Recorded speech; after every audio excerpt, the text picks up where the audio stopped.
All right, what's going on, everybody? What's going on? Happy Monday. Hopefully, everyone's having a great day, man. It is December 8th, 2025, and we are here together once again with nerdcamp Sports. I got, of course, myself, Raj Anthony Ali here, and we got our other co-host, Mike, Mike Williams. Go ahead. How you doing, man? I'm all right. I'm all right. I'm all right. I'm, maintaining. Had a little bit of a lengthy day at work, but we're it's all good. We got out on time. Was able to make it. Now we're ready to talk some sports. Yeah, man, it's been a very exciting week. A lot of things have happened. We're going to cover most of the NFL topics a little bit later once our other co-hosts come on the show. But just wanted just to get some feedback on some of the NBA stuff that's happening. Uh, a lot of crazy news. One of them being Chris Paul being pretty much sent home out of nowhere with the Los Angeles Clippers. There's some speculations that they're saying that he had a really bad fractured relationship with the ownership group, the GM, and also Ty Lue. And there's even some people saying that Ty Lue, I guess girlfriend or fiance, was speaking to Chris Paul, and some footage came out, and it was just really messy. But what is your take on it? What did you hear? And what is your thoughts about Chris Paul being basically sent home from the Los Angeles Clippers? I think it's putrid. Um, the man just announced a couple weeks ago he's retiring. This is his final year. There were other teams interested, and he chose to go back to the Clippers for his last year. A team, in my opinion, he should have won a championship with. Right. There's no doubt when you talk about guards, point guards, greatest point guards, Chris Paul should be in the conversation. Maybe not in the top 10, but I'm okay with putting Chris Paul as a top 20 point guard of all time. 10, no. That championship really would have helped him get there, at least for me. And I just think it's wrong to do. I had also heard something about him being very vocal in the locker room, and they didn't like that as well. Right. Be that as it may, he's a veteran. He's been in the league. He got drafted 2008 was it, or I was it believe, yeah. I 2006? think it was 2006. 2006. He's done a lot in his career. He's played for a lot of teams. He has done a lot of good, but I just think it's downright disgusting. And if you're having those things happen behind the scenes, leave them there. Play on the court. I know sometimes it's easier said than done, but I just think it's wrong to do to him in his final year, and now knowing, there may not be someone who wants to pick him up. I, for one, would like to see just the Lakers take him. Just take him and, so he can play out his career. He definitely got screwed a few times in his career. David Stern blocked him and Kobe, Right. years ago. So I just think it's wrong on so many levels. He deserves better, and hopefully he can find some kind of a home to end his career instead of just kind of just fading away, literally. Yeah. Yeah, I agree. Just to make sure that we're correct with things, he was drafted fourth overall in the first round, of course, in 2005. So he's been in the league for 20 years. Um, yeah, I definitely agree, Mike. I think it was absolutely disgusting how they handled the situation, but I'm not surprised because I don't know if you recall or remember when Blake Griffin played with the Los Angeles Clippers his final year, he was trying to pretty much leave and be traded. He asked Right. for a trade, and I remember they pretty much brought out all the bells and whistles.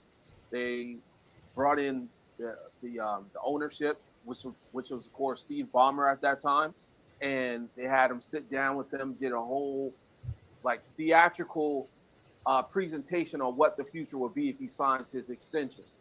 And they even said, we're going to retire your jersey in the rafters. You're going to be the first, retired player of the Lob City era to go up there in the rafters with the Los Angeles Clippers. So they painted this beautiful picture for Blake Griffin. And we know how great Blake Griffin was for that city of Los Angeles playing for the Clippers. However, I believe it was 6 months later, they pretty much traded him in the middle of the night, just like they let Chris Paul go in the middle of the night.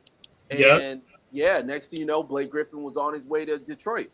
So that just goes to show you the type of history and the absolute dysfunction that they have over there with the Los Angeles Clippers. I've never liked the team. I always thought they was a clown team because they handle situations super poorly. With the Elton Brand era, I don't know if you remember that when Elton Brand played for the Clippers. Yeah, it wasn't very good. It wasn't good at all. They treated him like crap. Same goes with Lamar Odom. What was his name? Darius Miles. The list goes on and on and on with good players that they actually had play on the Los Angeles Clippers team that they did extremely dirty. But I say all that because there's a little bit of light at the end of the tunnel for Chris Paul. And Chris Paul is now technically a free agent. He's able to go out there and pick his team and go on whatever team he wants, pick whatever team he wants. And to be quite honest, if I'm Chris Paul, you know where I'm going? Where's that? I'm going to OKC. I'm going to get the easiest ring on the planet. I don't care if I'm coming off the bench for 2 seconds. You're going to remember me as being the guy who got a ring. Because I honestly believe with the development of Shai Gilgeous-Alexander and the way that Chris Paul was with him the whole entire time when he did play for OKC, right? That helped Shai Gilgeous get to the level he's at. I don't know that for a fact, but I could just tell that he had a great influence on him and he's a great mentor when he was there from the stories I've heard. So, yeah, I just totally believe that there's some light at the end of the tunnel with that. And if I'm Chris Paul, I'm getting the easiest ring and I'm out of there. I mean, he would definitely qualify for that Gary Payton title. Hey, a title's a title, man. You can't say he's not a champion. Absolutely. Yeah. So no, that's hold pretty, on, bro. Yeah, no problem. Something in there that's yours. My wife's over here trying to wrap gifts. Oh, Jesus. It's all good. Hopefully you're all right. Yeah, no, she's over here trying to wrap something here. And okay. Oh. Oh. Yeah, it's only this. Is there anything in there? Yeah, okay. Oh. All right. Sorry about that, bro. No problem, man. No problem at all. We're going to move on to the next topic. We're going to talk about Giannis Antetokounmpo. There's a lot of speculations. Well, of course, we got to talk about his injury first. He got injured recently in a game. They're believing that it is a lower calf issue.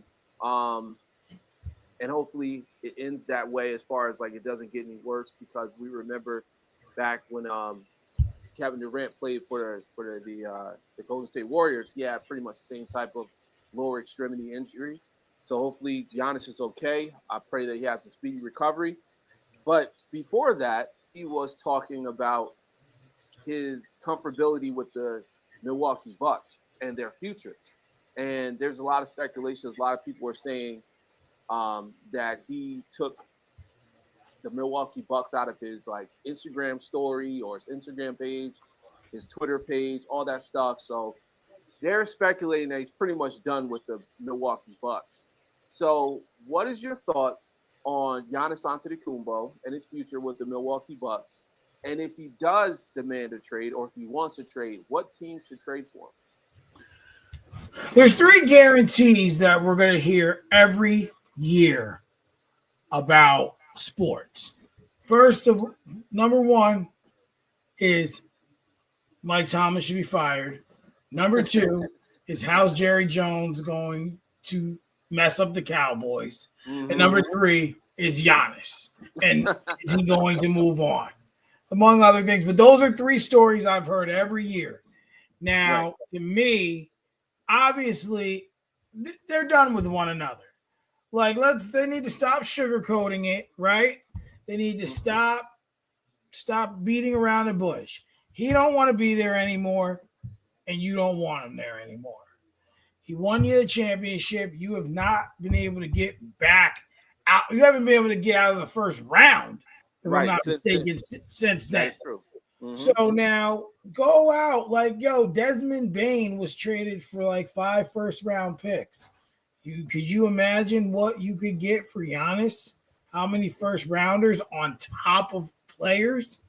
Right. I mean, you have to take, you have to go out there and shop him. There are some contenders. There are some people who you can get a lot for him. So if I'm Milwaukee, it's time to rebuild. This thing's broken, busted, start over. And it starts with trading away Giannis. It starts from trading him, preferably somewhere he would want to be. But if I'm out here and I'm a GM, he needs to go to a team where he's not going to mess up their chemistry. Okay. He needs to go to a team where he can help improve the chemistry. So right there, we're going to eliminate, obviously, OKC, right? Right. Yeah. Right? That's an elimination, right? Now, if I'm, where should he go? Because he's not, the thing is, where should he go and where he should play are two different things. Because if he goes somewhere that's a contender, they're a potentially have to give up assets to get his services.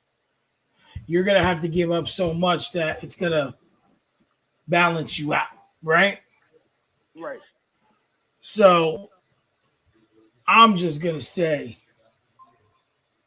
where I think he could go and could still have an impact. There's a couple teams.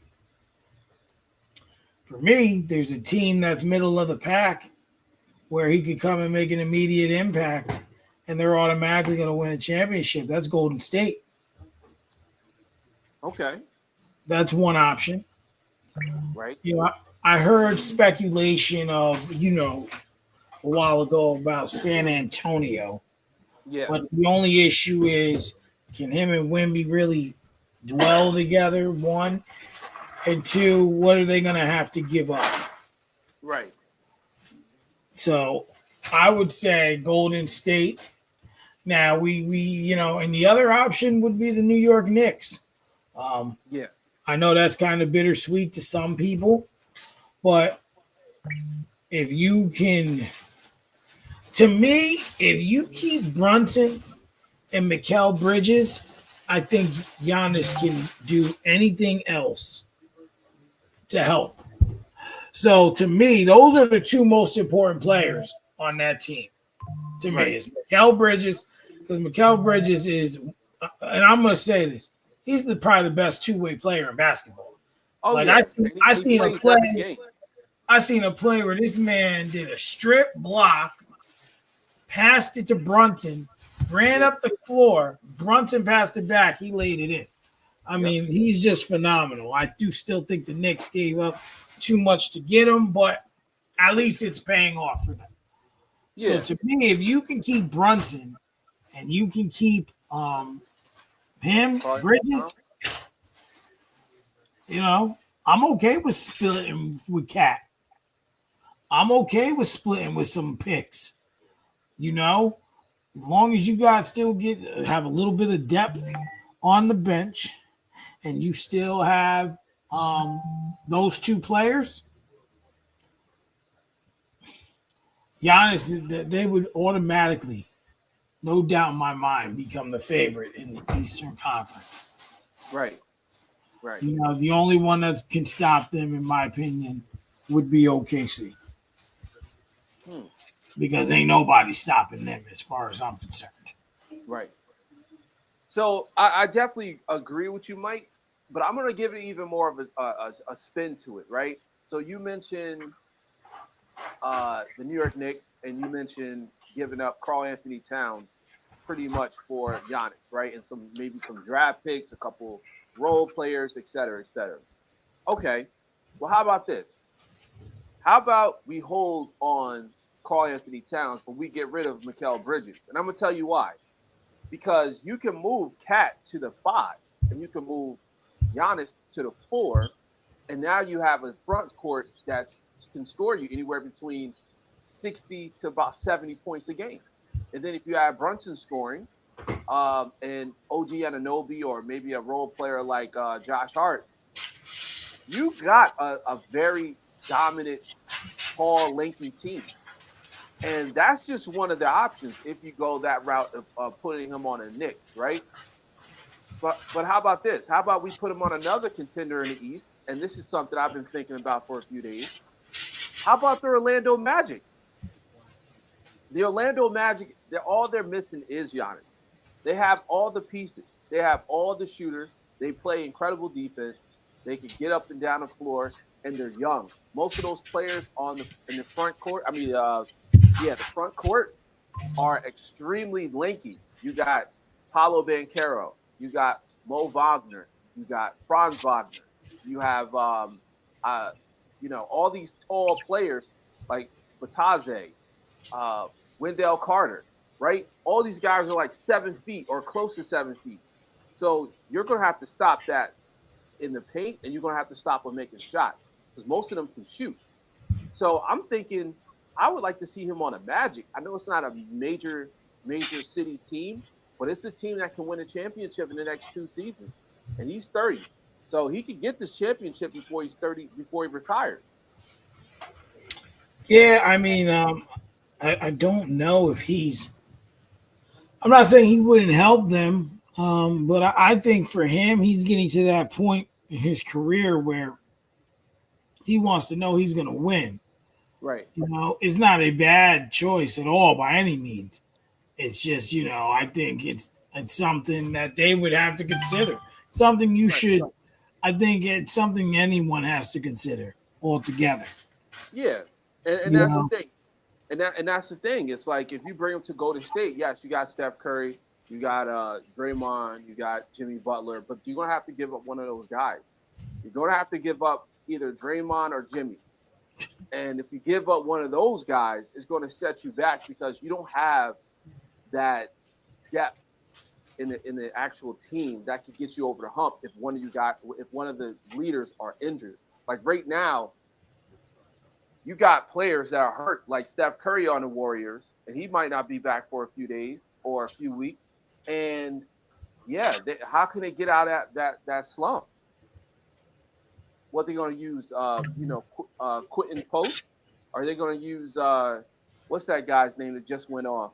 The guy that was on the Warriors. He looked like he works at FedEx. He looks like he don't even play in the NBA.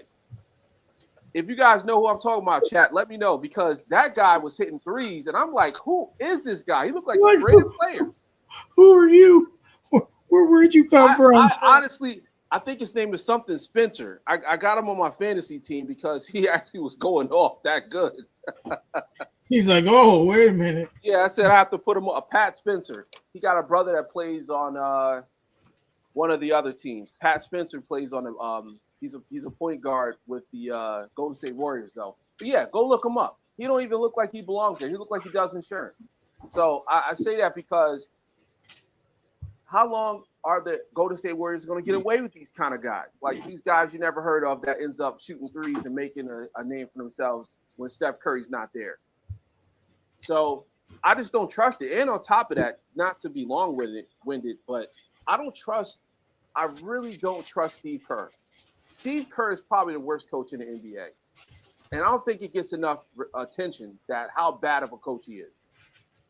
He makes bonehead decisions, and he's just one of those type of coaches that really don't develop stars or develop depth in their team. Like Jonathan Kuminga's on his team. I hope you guys know that, right? Like he's on the team, and you don't hear anything about Jonathan Kuminga.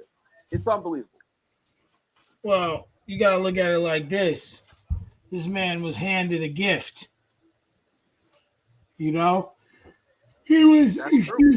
he was handed a championship team 10, 12, whatever years ago, because people forget he was going to go coach the Knicks until the Warriors swooped in. You Right. know, who do you really want to coach? You want to rebuild or you want something that's already built and you get the credit for it? Steve Kerr will get the credit for it, even though he has not had to actually coach. Right. You know, I had seen something a few years ago. I don't know if you remember this, where they they weren't playing good for a little stretch, and he gave the players the clipboard.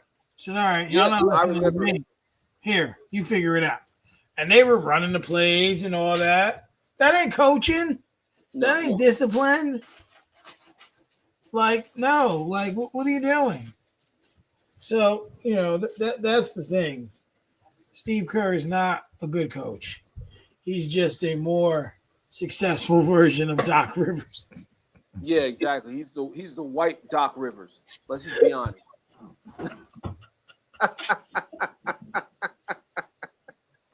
The white Doc Rivers is He's the white wild. Doc Rivers with The his white, raspy voice.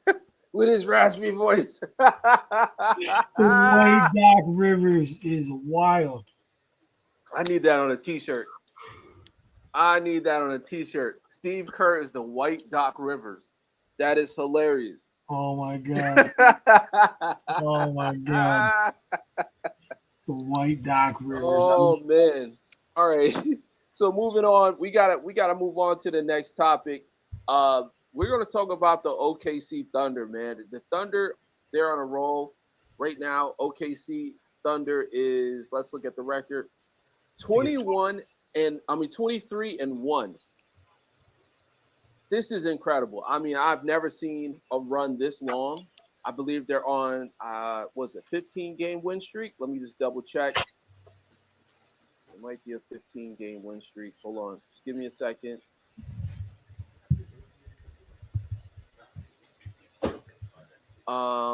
But yeah, they are yeah, 15 victories. Yep, 15-game win streak. So I was right. Shea Gilgeous-Alexander was out the other night against the Utah Jazz, and they still won. They found some creative players to come off the bench that they found in my player mode, and for some reason, somehow, they keep finding scores. I can't even make this stuff up. I mean, you can't make this stuff up.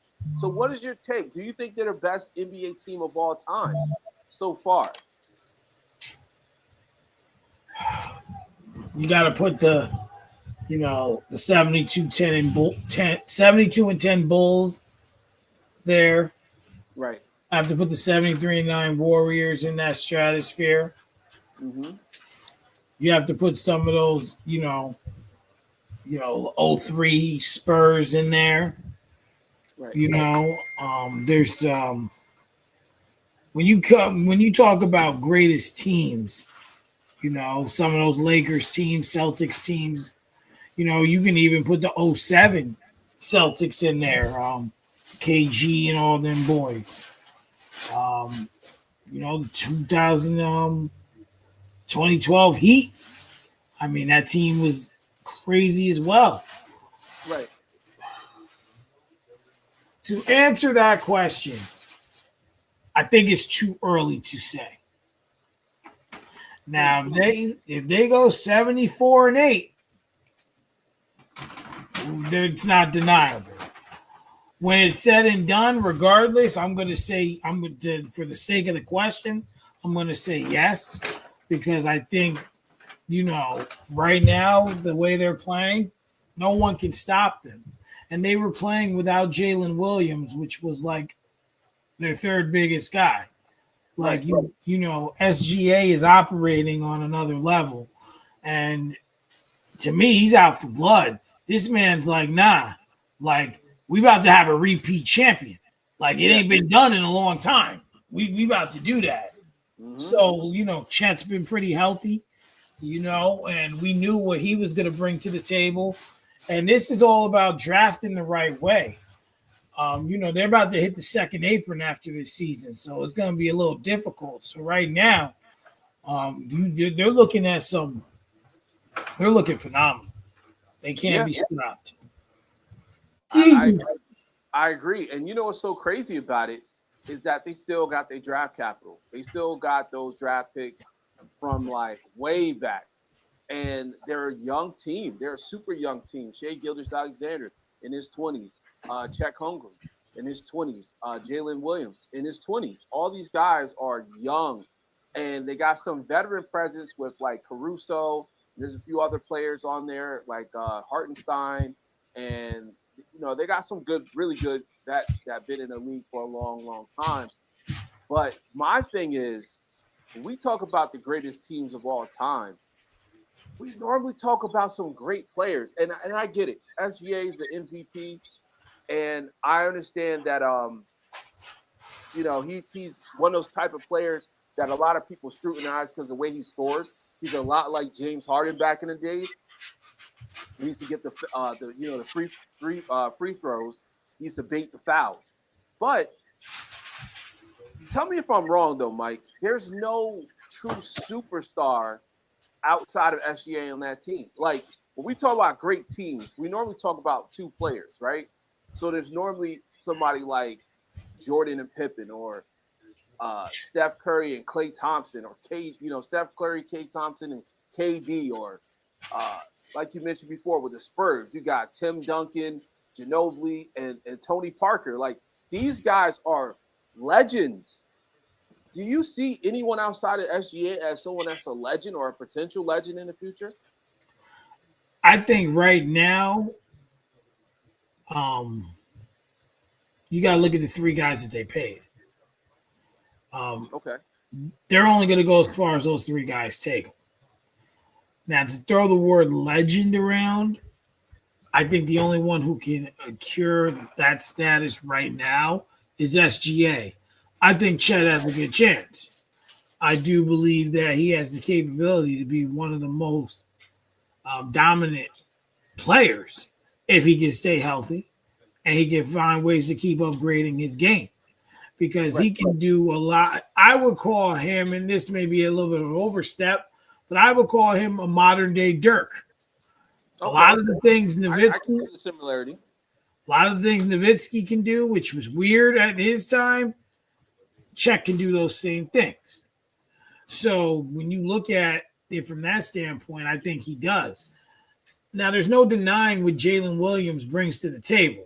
Like, it's like I'm not mad that he got his money at all. Right. However, now we have to look at it from the standpoint of how do you separate yourself? How do you say, okay, I'm great or I'm good, I want to be great? Like that's the biggest thing is now separating.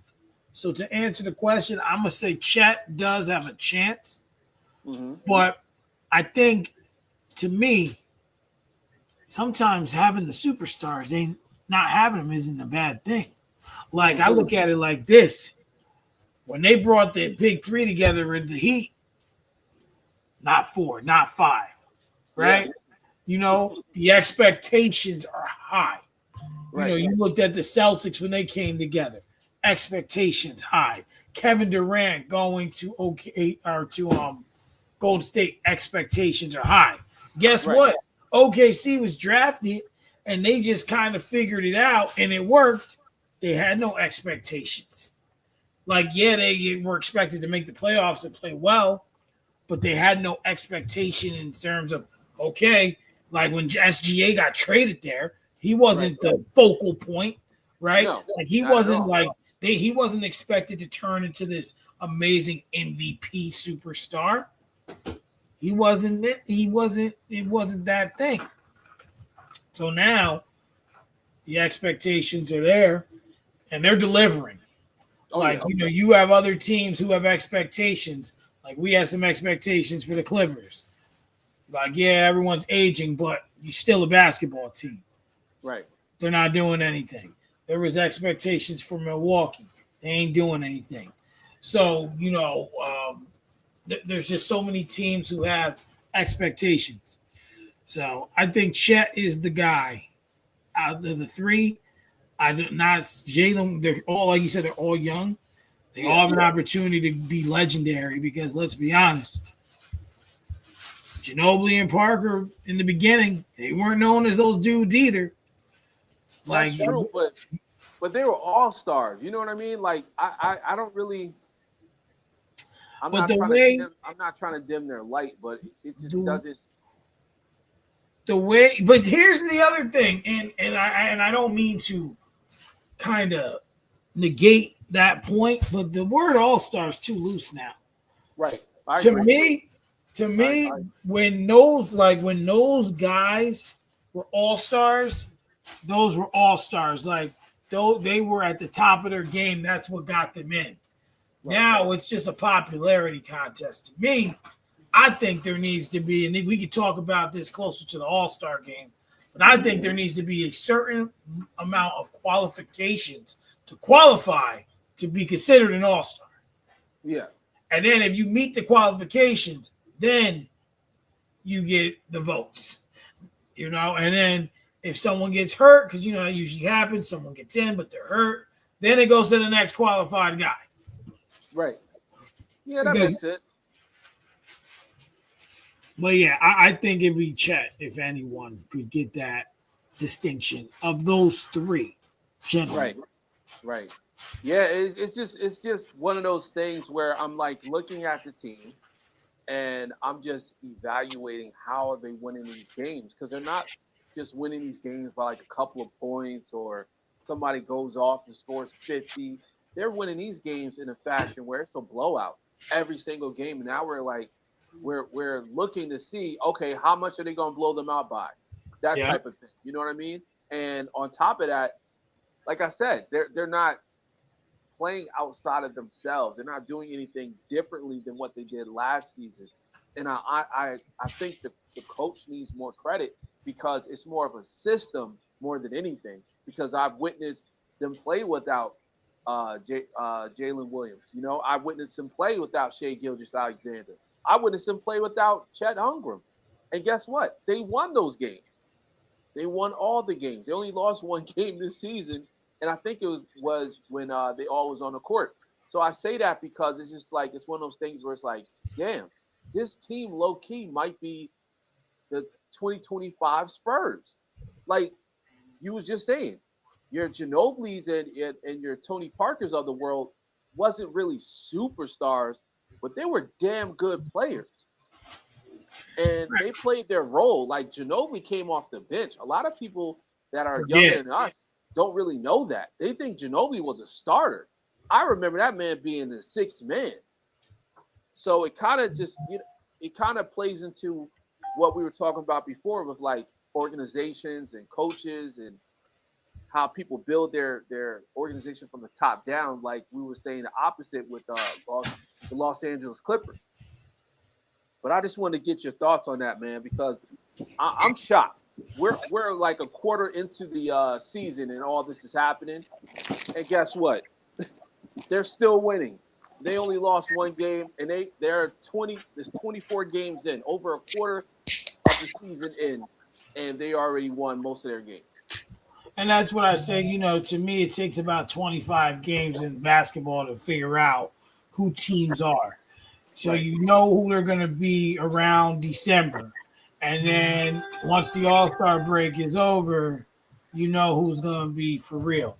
As I Yeah. look at the standings right now, we got OKC at 1, LA at 2, Denver at 3, Houston at 4, San Antonio at 5, Minnesota at 6. And the 4 bottom spots is Phoenix, Golden State, Memphis, and Portland. So, Right. we're looking, it's looking pretty interesting. I do believe that we know who these teams are. Right. Yeah. We know what we're gonna get, but I'm telling you now, it's gonna be OKC out of the West in the end of this thing, regardless. I believe it. It's definitely looking that way right now. So we're definitely looking forward to it. All right. So Agent Solstice, are you there? You there, Brandon? Yeah, I'm here. Just got home, settling in, gonna eat some dinner. Well, I mean, you guys are chatting for NBA, so I'll be here, ready in the waiting. But just awesome, yeah. man. Just want to make sure we're all we're all good. here. The mic's good. You can hear me. I can hear you. Perfect. Oh, yeah. All right, so we're gonna cover a little bit more of the NBA topics, and then we're gonna jump into football. Let's talk about the Los Angeles Lakers real quick. So, Los Angeles Lakers beat the 76ers last night, and they beat it in a fashion where it was pretty impressive. I'm not going to lie, because it wasn't like a blowout game, but it came down to the wire, and a big player showed up. LeBron showed up. Austin Reeves showed up. And, of course, Luka Doncic showed up, and he put on a phenomenal show. 31, 11, and 15. I mean, this guy is putting up video game numbers. Mike, what is your take on Luka Doncic averaging about 35, 36 points a game? Do you think he's the MVP of this season? If there wasn't a man by the name of SGA with a 23-1 team, I would say yes. Because unfortunately, they involve team placement, right? To a certain degree. To a degree. Outside of that 1 year, Russell Westbrook was able to do it because he averaged a triple-double. But typically, I agree that he would be MVP. But right now, OKC is playing too good for them not to, through a quarter of the season, give it to SGA if that were the case. However, Luka Doncic is playing like a man possessed. There is just something about the way he's playing, and he's doing it without LeBron James, who's taking a massive step backwards, in more ways than one. He's still LeBron. He's still putting up numbers, but there's something weird about it. Like there's that umph, and I think he's accepted the fact that he's not the top guy. So as such, he doesn't have to play as it. He doesn't have to do the Superman heroics, because that's what Luka's there for. I think it's amazing that he's the way he's playing. I think that the Lakers are definitely in position to do some good stuff. And I think that they need to win. They need to prove like, we didn't do this for nothing. But unfortunately for Luka, I feel like he's gonna be like Steve Nash. And what I mean is Steve Nash wasn't able to win a championship because he could not beat the Spurs. Right. OKC is about to crush dreams for years potentially. Just like Jordan did in the 90s. He stopped multiple players who were considered the greatest players of all time. Gary Payton, Charles Barkley, Karl Malone, John Stockton. Why are you looking at me like that? I hate when you talk about 90s basketball. All those guys were not able to win a championship, all because of one man. Right. So to me, OKC, Luke is in the wrong time. But for the sake of the question, he's playing well, phenomenal basketball. I would consider him an MVP candidate, number 2 for sure. If not, and if he's number 1 to some, that's great because he's playing like it. But when you look at that team placement, I got to keep an eye on those Thunder because them boys are balling. Right. No, I definitely agree. When it comes down to the backstory to the MVP award and how they receive the MVP award or how they make their choices of vote. But here's a little caveat to that, Mike. What if the Lakers end up number 2 in the West, right under OKC, right? And let's say Luka still averages 35, 9, and 9 or 35, 10, and 10. Is it still a clear-cut award for OKC Thunder's Shai Gilgeous-Alexander, or do they bypass that win-loss record and say, you know what? Luka technically is an MVP because he's doing everything for his team, even though his team's only in second place. But he's the most valuable player of any team because the OKC team is a monster. They got potentially multiple All Stars in one season. Well, I could say, or I could see a situation where, because when Luca misses games, the team's different, right? So that word valuable is the key word, right? Right, OKC can win games without SGA. I don't know if the Lakers can win games without Luca. right, exactly. So when you look at that, like I said, the key word is valuable, right? Hmm. Who brings the most value? To me, you don't really understand a player's value until that player's not there. That is a fact. So from that perspective, I would give it to Luka Doncic Okay. under those circumstances. Now, if you looked at it the other way and you're not looking at that value that I stress, SGA would win under that circumstance. Right, right. But given the circumstance, if you're looking at the word value being the key, I would award Luka Doncic the award Okay, personally. okay. That's fair. That's definitely fair. And I'm glad I asked that and put it in that frame because when it's all said and done, there's going to be voters that's going to look at all the things in its totality. And like you said, they're going to look at the win record of the team. They're going to look at the players. They're going to look at the impact of the players. If the team lose versus win when they're on the court, their plus minuses. There's a lot of stuff that goes into that we don't even know about. But it was just something I wanted to bring up because Luka has put up insane numbers and he's got my vote for the MVP, even though my vote doesn't count. But he definitely got my vote for most valuable player in the league so far. All right, so moving on to the next topic, we're going to talk about a team that never really gets talked about, the Phoenix Suns, and they're missing a player that is super important to them, Dylan, Devin Booker, and they have Dylan the Villain out there putting up insane numbers, playing at a level where I think he could potentially be an All Star. Dylan Brooks is now playing right now as we speak, and they're beating the Timberwolves 29-23, but they have beat teams without Devin Booker on the court. What is your thoughts on players like Dylan Brooks? Like, do you think they're real impactful? Those type of players that's kind of like a menace in a defense, and also they kind of bring that different type of energy. Like, what is your thoughts about those type of players, Mike? Well, those are the players that do the things that don't show up in a stat sheet.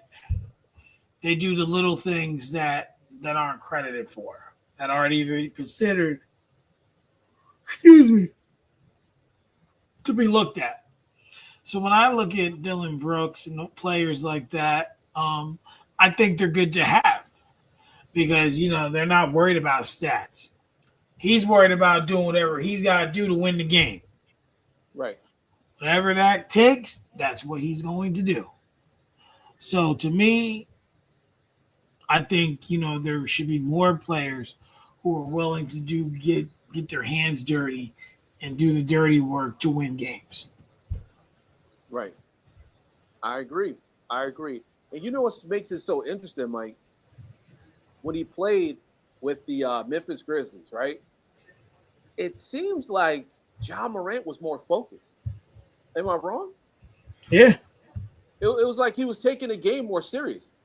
And I remember talking to somebody about this. I said, damn, you know what? Dylan pretty much was the lifeblood of that whole entire organization.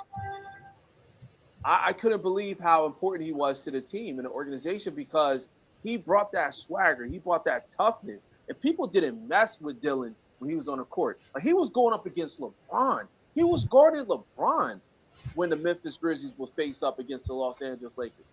He would face up against KD.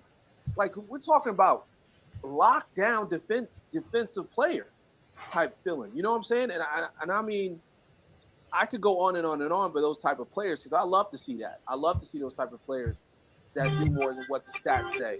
But it just goes to show you that one player could change the whole organization. So, do you agree that the Memphis Grizzlies were in better shape just keeping Dylan Brooks, or are they in better shape now? I think the shape of the Grizzlies doesn't have to do with Dylan Brooks' departure as much as it does with John Morant's antics and injuries. That's true. Unfortunately, um, it's hard to say because when I look at the Grizzlies when he was there, they had more to offer offensively. Right now, with the distraction, or in recent years, the distraction has been John Morant and the things he's done off the court, off the field rather, with the guns and and all the other jazz that's distracted. But for the sake of the question, they were definitely better with him than they are without him. Right. Right. I agree. I definitely agree with that, man. And hopefully the Phoenix Suns can keep going, make a huge difference because we all thought the Phoenix Suns were dead. We thought after they got rid of KD, he went over to the Houston Rockets that we were going to go into full rebuild mode out there in Phoenix. But fortunately, that didn't happen. Dylan's holding it down. They got some great players like Colin Gillespie over there playing, balling out. There's a few other players as well, but it just goes to show you one player could change the whole organization. But let's move on to the next side of the board, which is talking about the NFL. There's a lot to cover. There's a lot to talk about. It was a very, very entertaining Sunday. I mean, you had teams like the Steelers and Ravens. You had teams like the Browns and Titans. It was unbelievable how great and entertaining that game was. I mean, if you would have told me, let's say last season, that the Browns and Titans game was going to be entertaining, I would never believe you. But it was awesome, excellent game. So where should we start? You know what? We're gonna start. We got to start with Kevin Stefanski. We have to. Okay. I've been down all day. We can go there. We can go there. Go ahead. What I have to say. First and foremost, he needs to be ashamed of himself and fired for that piss poor decision on that 2-point conversion. What the fuck were you thinking? What are you doing? This man was the first rookie in like Browns history to throw for over 300 yards. He had 364 yards. He had 3 passing touchdowns and a rushing touchdown. And you take him out? Like what are you doing? You have done nothing to help this team. I've been hearing about Mike Tomlin all fucking year, all last season, all this, actually for 5 years. My dad's been trying to fire Mike Tomlin in his brain for like 5 years. Like, for the love of God. But this guy had 1 playoff appearance, maybe 2. I can recall 1, and you're not fired. You've been playing with Shador and playing these games, putting Dylan Gabriel in, who's a reject. He sucks. He's not an NFL caliber quarterback. This man yesterday busted his ass and put his heart out there. And he showed why he deserves to be an NFL quarterback. He played very well. The Browns should have won that game. Bottom line, they should have won that game. But he decided to make that call. And it's like, bro, what are you doing? So my sentiment is Shador's an NFL starter, which he announced he's going to be the starter for the rest of the season, which he's earned. And after this season, Cleveland, you're shit anyway. You are the worst organization in the whole league because you can't get your head out of your ass. And yes, you're worse than Dallas, which is saying a lot. You're worse than Dallas organizationally. So Kevin Stefanski should be fired. The Cleveland Browns need to do a rebuild, and he should be ashamed of himself for that call he made yesterday because his dumbass lost in the game, in my opinion. Wow. I definitely agree with that. Brandon, what's your take on the Cleveland Brown and Kevin Stefanski as coach? I mean, it was certainly a very questionable play call and definitely ended up costing the game. But defense got to not let the Titans go for 31. It was a good game all around, and everyone's going to remember that play call at the end. But at this point, Right. Browns- You're looking at a team real quick. You said the defense can't allow 31 from the Titans. The same team that allowed only 9 points and beat Green Bay earlier in the season. I agree that same defense. That means they're hot and cold, right? Like that's you expect more from that defense. So they had a bad game, and Shedeur absolutely picked up the slack. He had one unfortunate interception, but those sorts of things are going to happen when you're a rookie. Dude has absolutely earned the right to not only start for the rest of this year, but to give a chance to continue to grow all through next year, as far as I'm concerned. Right. Yeah, I mean, it's very interesting, and I wonder what is going to happen moving forward with the Cleveland Browns, because since they just made the announcement today that Shedeur Sanders will be the QB1 for the remainder of the season, which I'm excited about, but it also kind of makes you question, why didn't this happen earlier? You know, why didn't they make this transition earlier when they pretty much knew they was in the dumps with the team? The team wasn't playing the way they were supposed to. Why didn't they move to Shedeur earlier in the season? But that's no here or there. But I'm just curious to see what happens after this off season with Kevin Stefanski, and see what happens with the front office and what kind of moves they make to put themselves in a better position. So, well, you know, we know why they didn't put Shedeur in earlier. We know why. They ain't gonna say why, but we know why. We know why. But let's be real here. Admittedly, it might have been good for him. It might have been good to sit on the bench and absorb the game from the sidelines, continue to learn the offense from, just working on it, seeing the game from, like, I'm not, necessarily advocating that they should have handled it the way they did, but it feels that, like, hey, this helped him mature a little bit. This helped him, like, embrace the moment a little more. It helped him gather the offense and give him a minute to, like, because when you're a rookie, you spend a lot of time away from the team doing all sorts of, like, random stuff through the draft, the process, and all that. And even once you're drafted, now you're going and doing all, like, there's they'll take pictures of you in the NFL draft class and have you do random things for social media and whatnot. So, like, you spend a lot of time away from your actual team. So I do feel like at the least this does help, the development a little bit. I mean, you saw Patrick Mahomes; he got to sit for a year, and look how good he is. But, like, I've always been a big advocate of, if you have a starting quarterback, give them some time to just absorb the game from the sidelines a little bit if you can. Sometimes you got to just throw them into the fire, because that's just how the dice rolls. But hey, as far as I'm concerned, the Browns did the right thing by trying to keep him on the sidelines as long as they could, so he could absorb the game more. Whether or not, if it's a racist undertone or anything, I'm not going to argue with that. I just think it ended up being a good thing for him.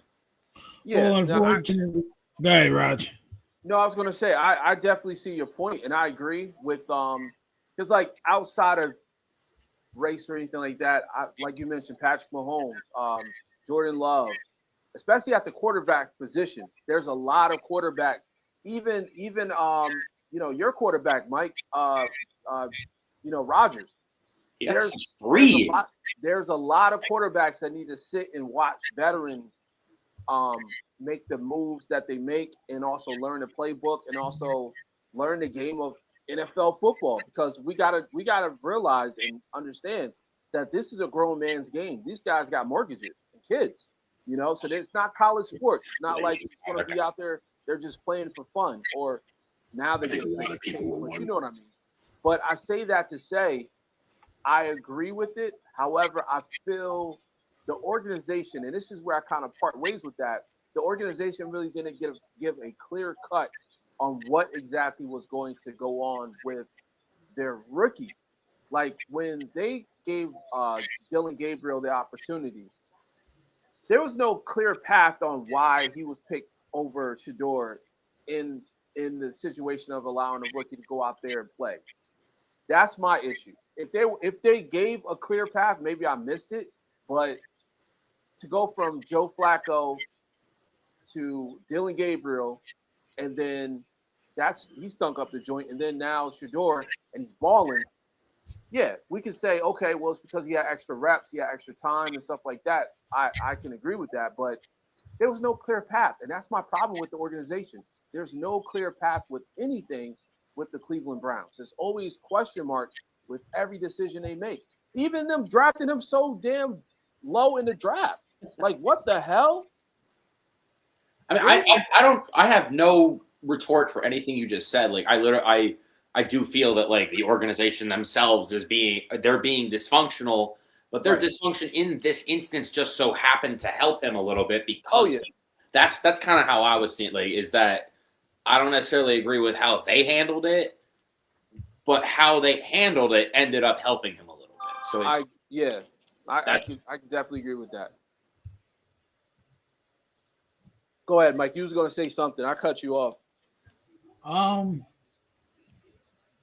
He had some flashes. That's what you're looking for in a rookie quarterback. He had some flashes. He deserves he deserves the reps, and he's earned them. I'm good job, Shadir. Definitely. I don't remember what I was going to say, so I guess it ain't that important. It's all good. It's all good. We're going to move on to the next topic.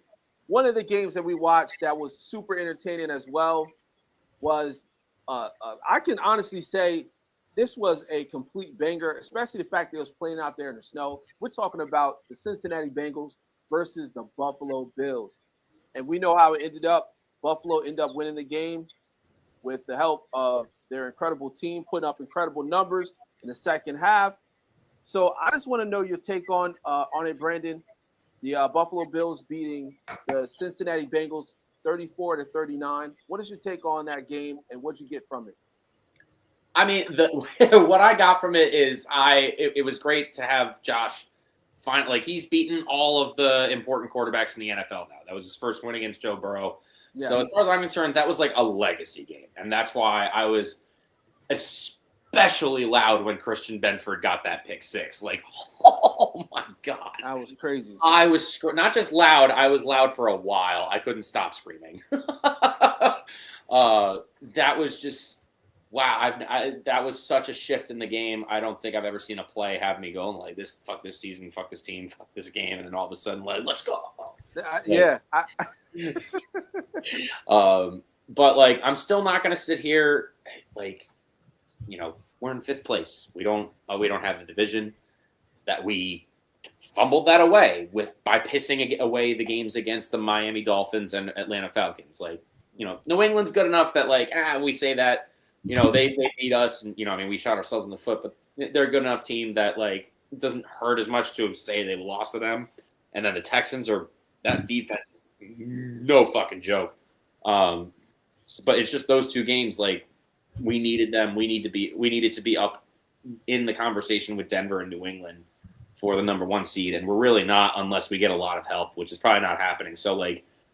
The 1 seed was the one thing that was going to make me feel different about this season. So it's feeling better now that Lamar, Joe, and Patrick are probably not going to be in the playoffs. Right. We will arguably have the best quarterback in the AFC, and that's going to be a big thing. But it's just one of those, show me. Do it when it matters, bro. Yeah, I agree. And what's so funny? Because I was reading the text messages while the game was going on. I saw the different emotions. It was like 1 minute you're like, screw this team. They always do it, and then he went from that to like, yeah. And I'm like, oh, okay. And I felt the same way because I'm watching the game and I'm watching how the tide shifted when Joe Burrow it was so fast. Gave up those picks, and I'm just like, yo.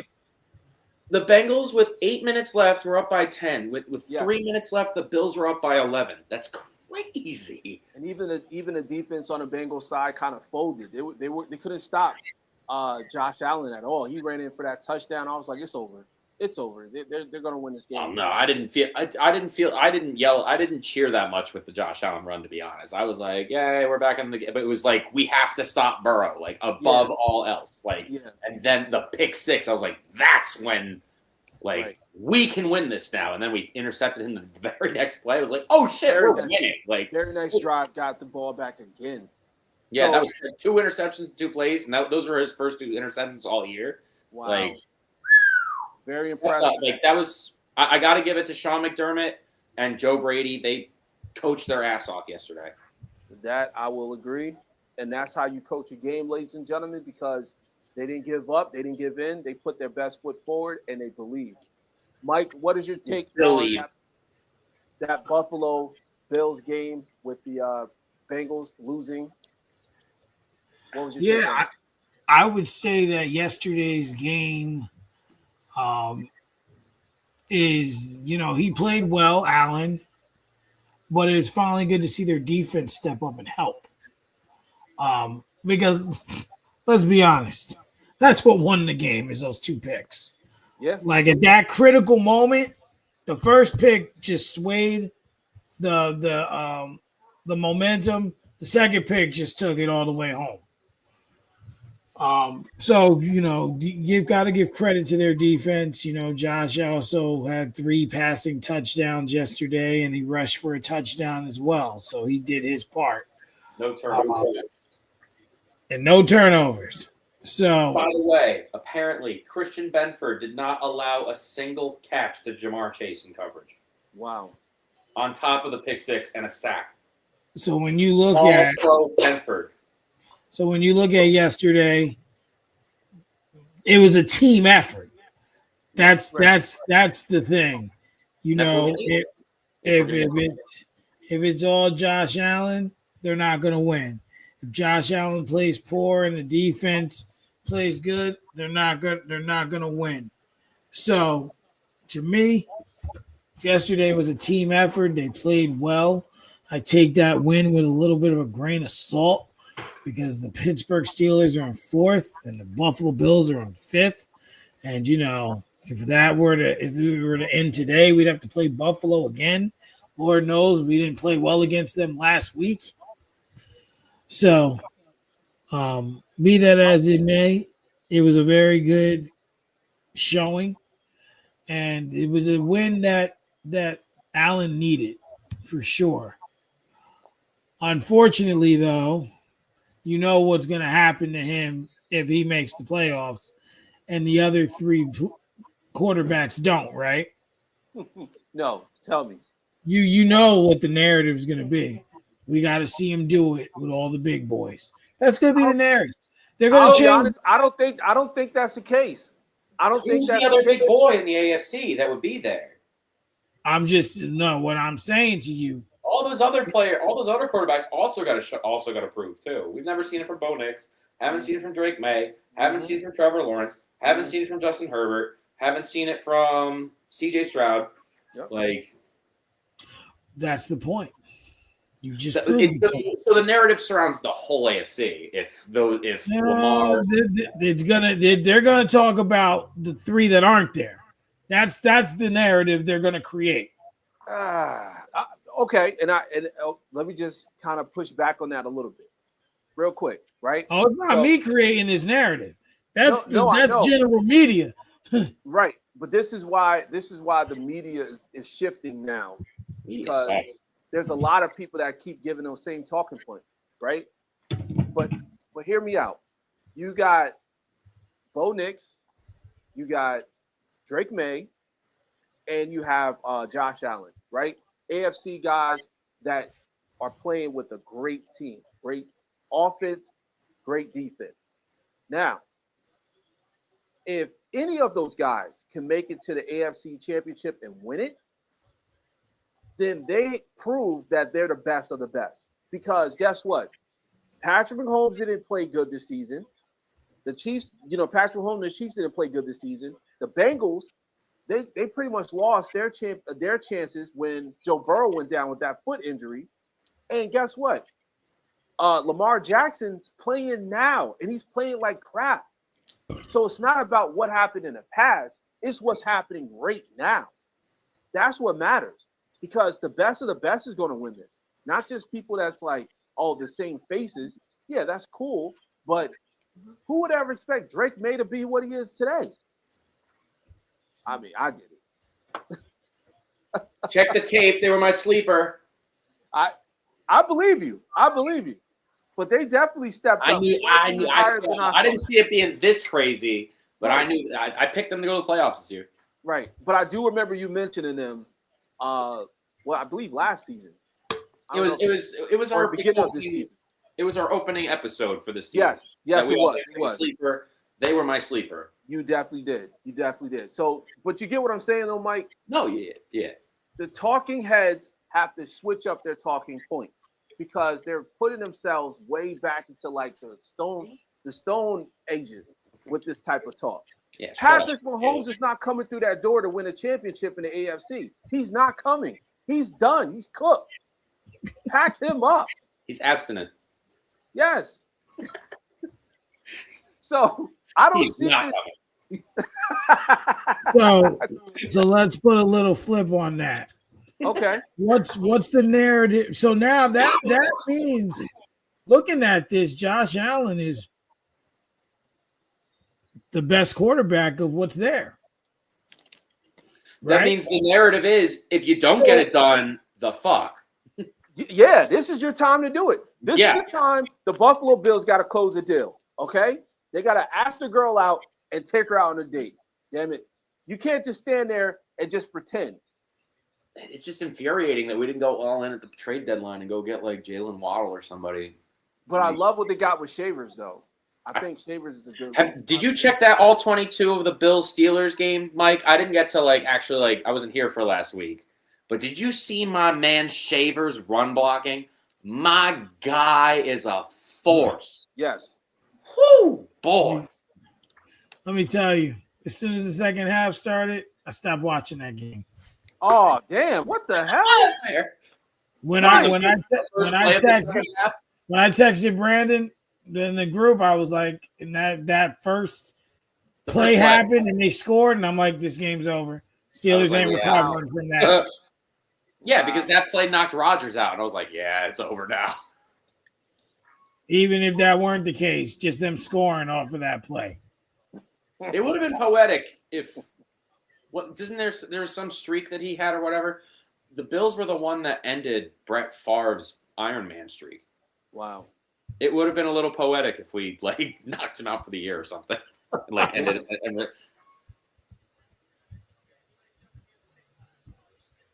All right, so let's move on to the next topic. Speaking of the Steelers and how they played, the Steelers play the Ravens, ladies and gentlemen. I don't know if you guys know that, but they had a really, really important game, and the Steelers end up winning. The Steelers end up winning. Put your head back on, bro. 27-22. I'll be honest, I was shocked when I saw how bad Lamar Jackson was playing. But Mike, the Steelers now move to 7-6. Another win in their pocket. What is your take on this game, and what is your take on the Steelers? The way they played yesterday, if they could play like that every week, I would tell you they could win the Super Bowl. If they could play like that every week, I could tell you they could beat any team if they could play like that every week. Every week. You had Metcalf in there. You had Rodgers looking pretty good. They were running the ball quite well. They were blocking. I mean, they were doing everything right.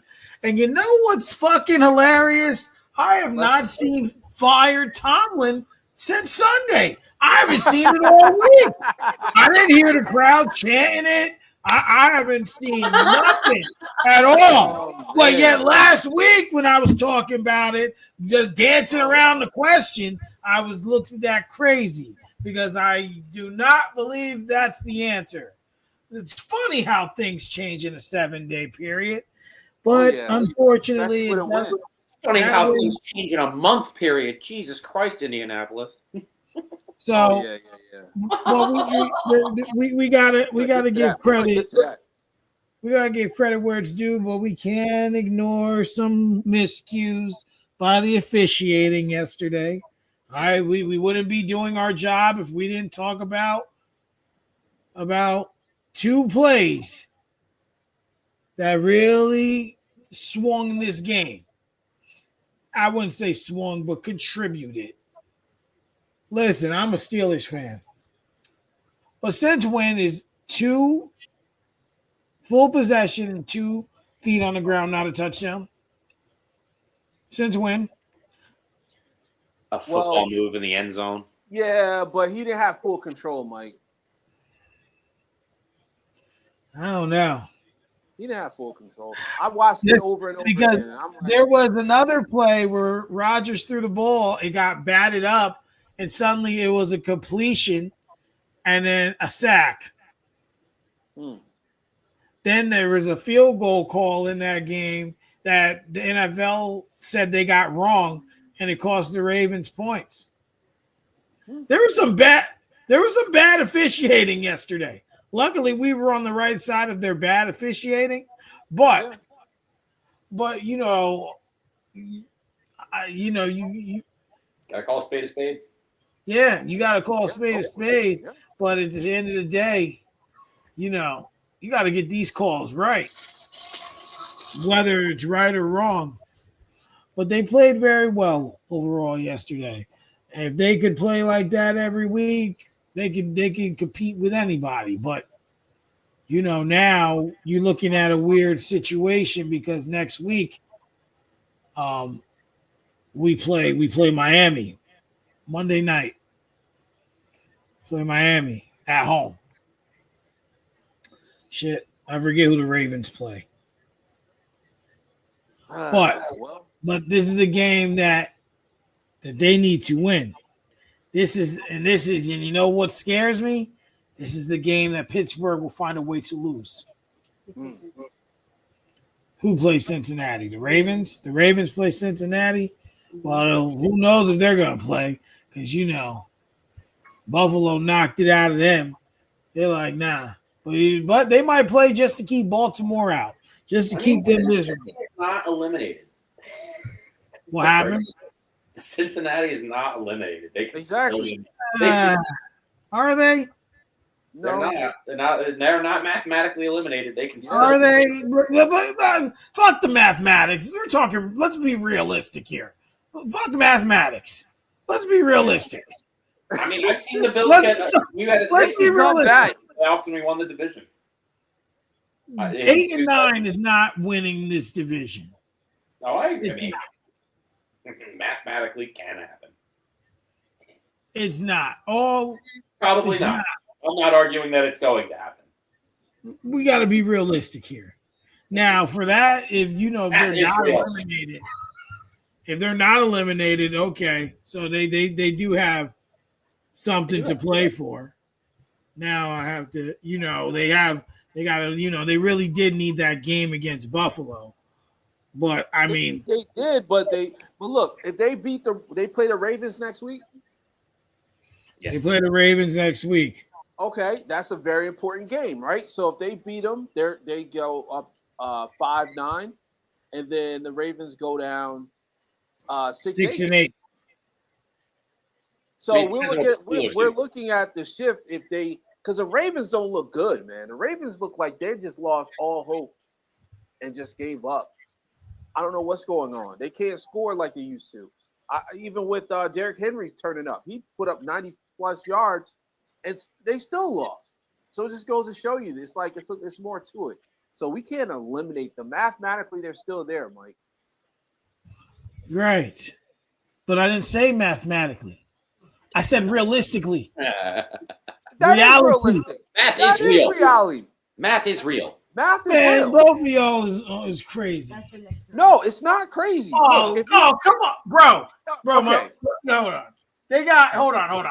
The Ravens' next 3 games is at Cincy, then the Patriots, and then the Packers. That's a loss. Yeah, those are 3 losses. Those could easily be 3 losses. And now, guess what? The Cincinnati Bengals leapfrog and go right above the Ravens with those 3 losses. Because guess what? The Bengals' next 3 games is what? The Ravens, right? Then they got the Dolphins. Winnable. Okay. And then they got the Cardinals. They can win 2 out of 3. They could win all 3. They can win all 3. And then we're sitting here looking crazy because we're saying, oh, realistically, they're out of it. No, they can beat all 3 of those teams. But I believe in the Bengals more than I believe in the Ravens. There's 4 games left, so we can just say that what's the 4th game? It's true. And then they got the Browns. But wouldn't they can one easily win? sweep those 4. But wouldn't one win by Pittsburgh negate that for them? It depends on Maybe. who has the tiebreaker. Right. But could they catch them in record at that point? If they can't catch them in record at that point, it's over. You're two Okay. away. So let's look. Steelers need to win 2 games. Yeah, so let's look at the Steelers, right? So the Steelers, Math is real. yeah, it's very real, especially now when it's coming down to 4 games. Look, the Steelers, they got the Dolphins, right? At home. Then the Lions. Then the Lions. They play in Detroit. Then you got the Browns. And then you got the Ravens again, the last game in January, right? Now, how many games do they need to take the division, Mike? Listen, Tomlin. He going for all he needs is 2 out of them 4. He just want to get to 9. He's on a crash course for 9-8 since last year. He's just gonna be like, whatever it takes to get to 9, boys. That's what we need. I don't care what we got to do. Just get to 9. JJ So McCarthy would be I proud. can keep my damn job. That's his motivational speech. Guys, I need to get to 9 so I can keep my job. If we win 9, we'll be fine. Yeah, win 9, we'll be fine. Jesus Christ. Oh man. All right. He's got a poster of that somewhere in the stadium before they walk out, and they all slap it. They slap it when they're coming out. Like, yeah, win 9, we'll be fine. Let's go, fellas. Oh man. All right. 9. Somewhere JJ McCarthy's crying. Oh man. All right. So Brandon, what is your take on the Steelers and Ravens game? It's these two just fight each other like hell, and the Steelers came out on top this time. Yeah. It's always close with these two, and Lamar is not healthy, and that's very clear. He's not the same. Do we even know what his injury is? Because I can't figure it out. He looks like he's just out of it. I don't know. I can't figure it out. Did he go with it? It was was it ankle? What was it? But that shouldn't affect his decision making and throwing. Yeah, I know, but there's got to be something else wrong with him because he's looking gimpy on the field. I mean, ankle is for him that's a big difference because that's part of his whole thing is that he's a good thrower because defenses are just so scared of him running around. If he can't run around, he really does have to become a true pocket passer, which he has shown that he can be a pocket passer, but that's because he has the threat of running, and defenses have to account for that. So they're saying it was this injury is ankle and hamstring. So I guess if that's hampering him, defenses aren't afraid of him running, and that's making it's probably clogging up the passing lanes, and he's not used to having congested passing lanes like that. Oh my God. Yeah, it's looking bad. Speaking of bad, we're going to talk about, unfortunately, Danny Dimes, aka, he was aka. This is the funniest shit in the fucking world. He was aka. Not Danny Dimes getting injured. No. Indiana Jones unfortunately went down with an Achilles injury. It's listed that he has a severe Achilles injury. Yeah. I was hoping that it was something else because that absolutely sucks. Brandon, what is your take on the Indianapolis Colts, Daniel Jones situation, and the future of the Indianapolis Colts? I mean, which one of you sent the message today? Just an hour ago about the update. Yeah. Oh, with Phillip Rivers. With Phillip Rivers, yeah. Oh, that is the funniest possible thing that could have. Come on. Man, after just a month ago, they went all in, being like, "We're going for the Super Bowl, against Sauce Gardner and help." And now it's just, holy shit! Everything has imploded. It's awful for them. Wow, has things turned quickly. You guys won the trade, very obviously, as far as I'm concerned. You're probably gonna get a top 20 pick now. Probably. I hope so.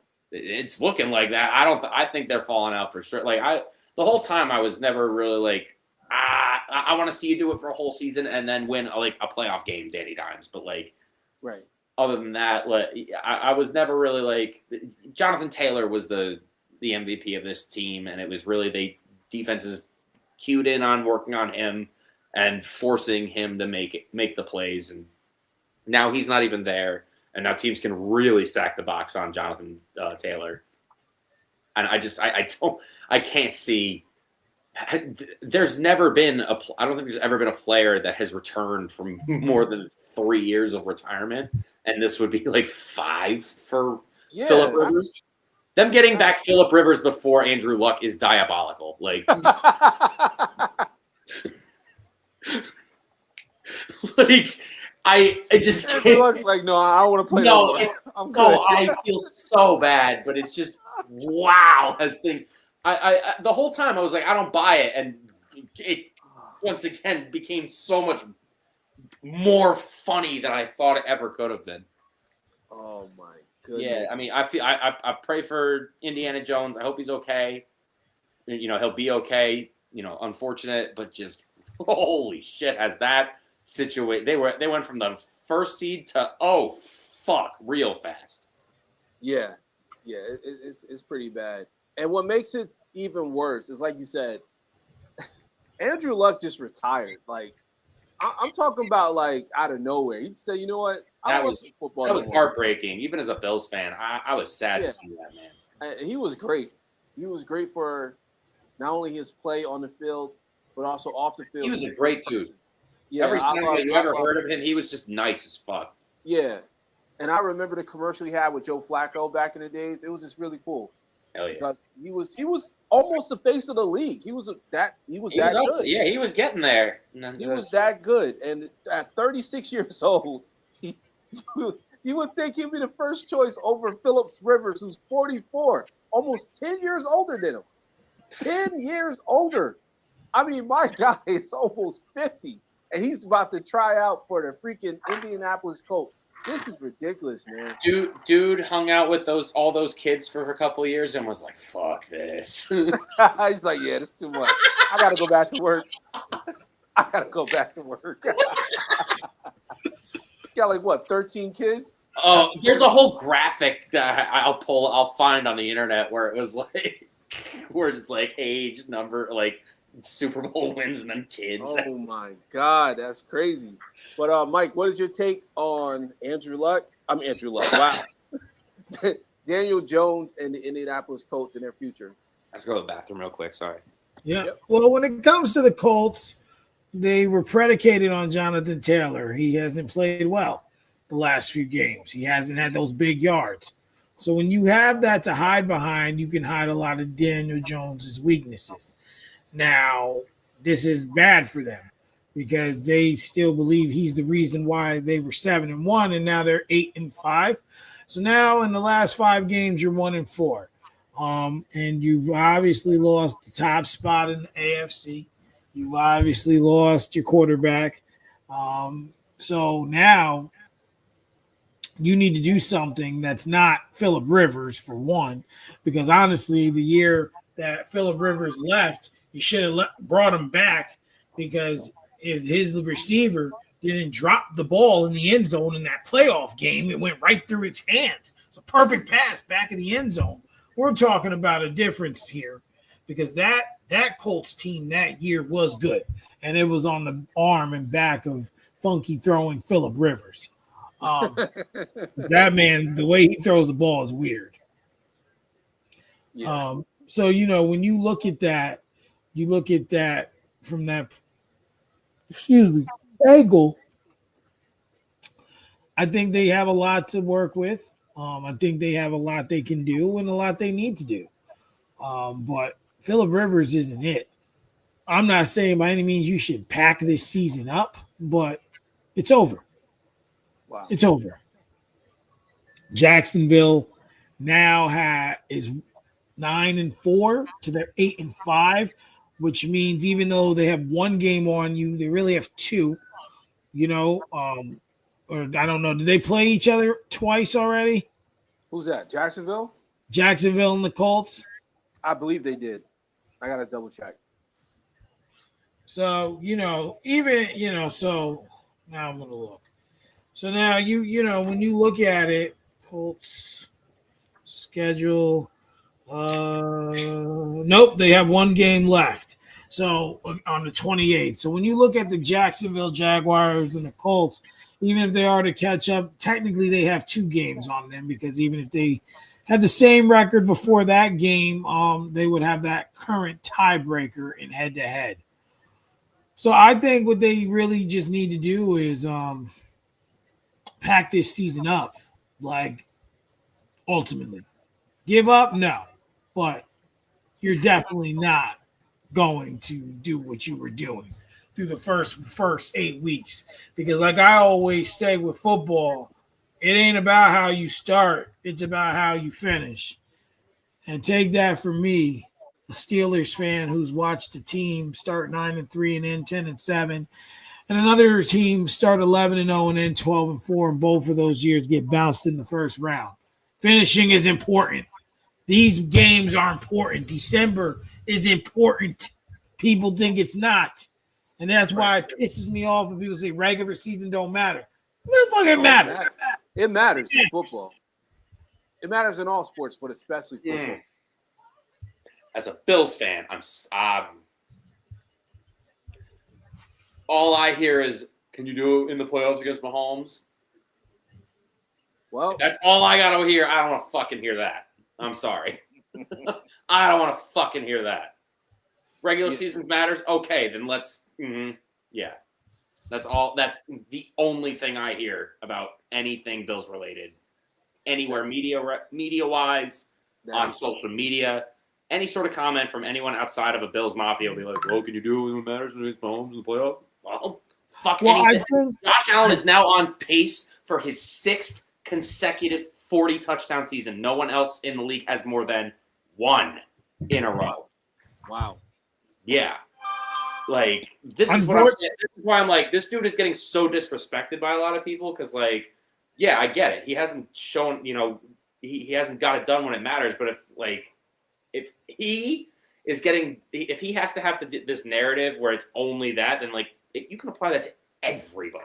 Of course. Yeah, exactly. And that's, so I agree that regular season matters. It's just very frustrating as a Bills fan having to hear that, because that's all I hear is, nothing you do in the regular season matters unless you get it done. Yes, I get it. Yeah, that's definitely common sense, but it's funny because people only say that when they're trying to switch up the narrative.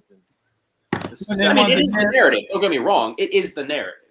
Well, they say that they want the narrative to fit their argument. Right, fit their argument. Exactly. That's what I mean. We're in an era where, unfortunately, Super Bowls mean more than anything else. Right. And they don't even care about, like, the records or Super Bowls mean more than everything else combined. That's what it is. Like, yeah. And that's the thing. It's like, all right, so are we gonna look at quarterbacks like what was the Philadelphia Eagles quarterback that won? McNabb. No, not McNabb. Marino, Kelly. The last one that won besides Jalen Hurts. What was the guy? Foles? Nick Foles. Do we look at Nick Foles as a top 20 quarterback? He got a ring.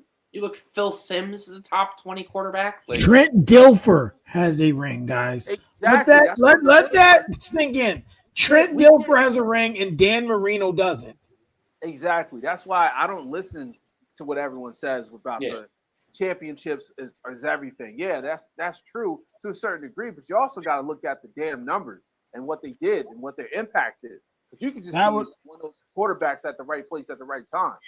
That also would mean Robert Ory's better than Michael Jordan, just saying. Exactly. You got 7 rings. But here's the deal. Fun fact, guys. Did you know that Phillip Rivers was playing with quarterbacks back in 2004, like Dante Culpepper, Brett Favre, even quarterbacks like Josh McCown and Drew Bledsoe? That is crazy. So we're talking about bringing one of those guys back. Doug Flutie was probably still in the league. He probably was. I know Vinny Testaverde was. Yes, he was. Yes, yep. Steve McNair. Yep, Steve McNair. Yeah, I mean, what are we doing? What are we doing? He's 44. I mean, to be fair, they can't trade for anyone. But there's other quarterbacks. Go find one. Who? He's 44. Colin Kaepernick. Let's go. No. Hell no. Hell no. That scam artist? Oh, I can't stand that.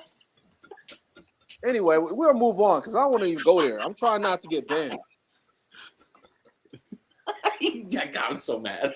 Oh man, that just sent me. Okay, anyway. All right.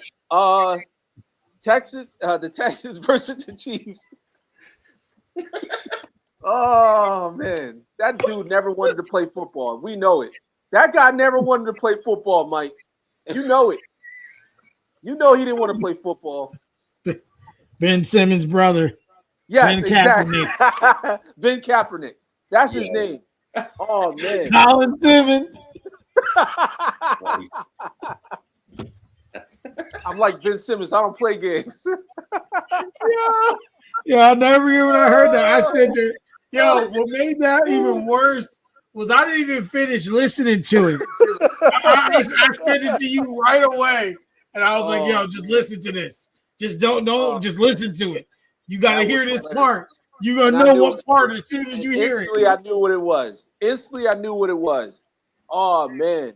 By the way, ladies and gentlemen, if you ever want to get me upset, please talk about freaking Colin Kaepernick.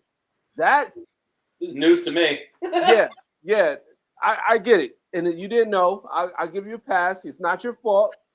But that he pisses me off because he could have been with the Jets. And I know it's like, oh, that's your team. No, listen. They offered him an opportunity to play football.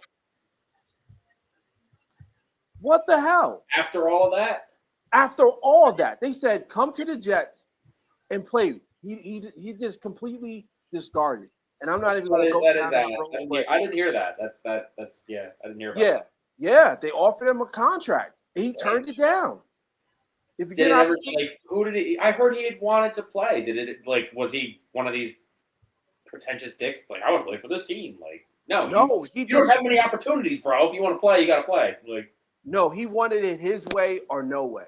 That's what it boiled down to. He didn't even want it, but he doesn't have that leverage. Never. Yeah, and that's the thing that pissed me off because I'm like, I get why you feel this way because you're a quarterback. So, I mean, everyone knows his name. Like, we all know, like, he's going to be like, that name's going to be known for a long time, I feel. Yeah, but he's known for something that's non-football related. But the point is, when he had an opportunity to play football, the Jets offered him a damn contract. And he said, no, I will not take it. At that point, I realized he was the biggest scammer in NFL history. Yeah, I didn't realize he was actually offered anything after that. Like, oh yeah. Okay. He was definitely. And there was another team as well. There's a few other teams as well, but definitely the Jets offered him a contract. Oh, that's ass. Yep. But anyway, moving on.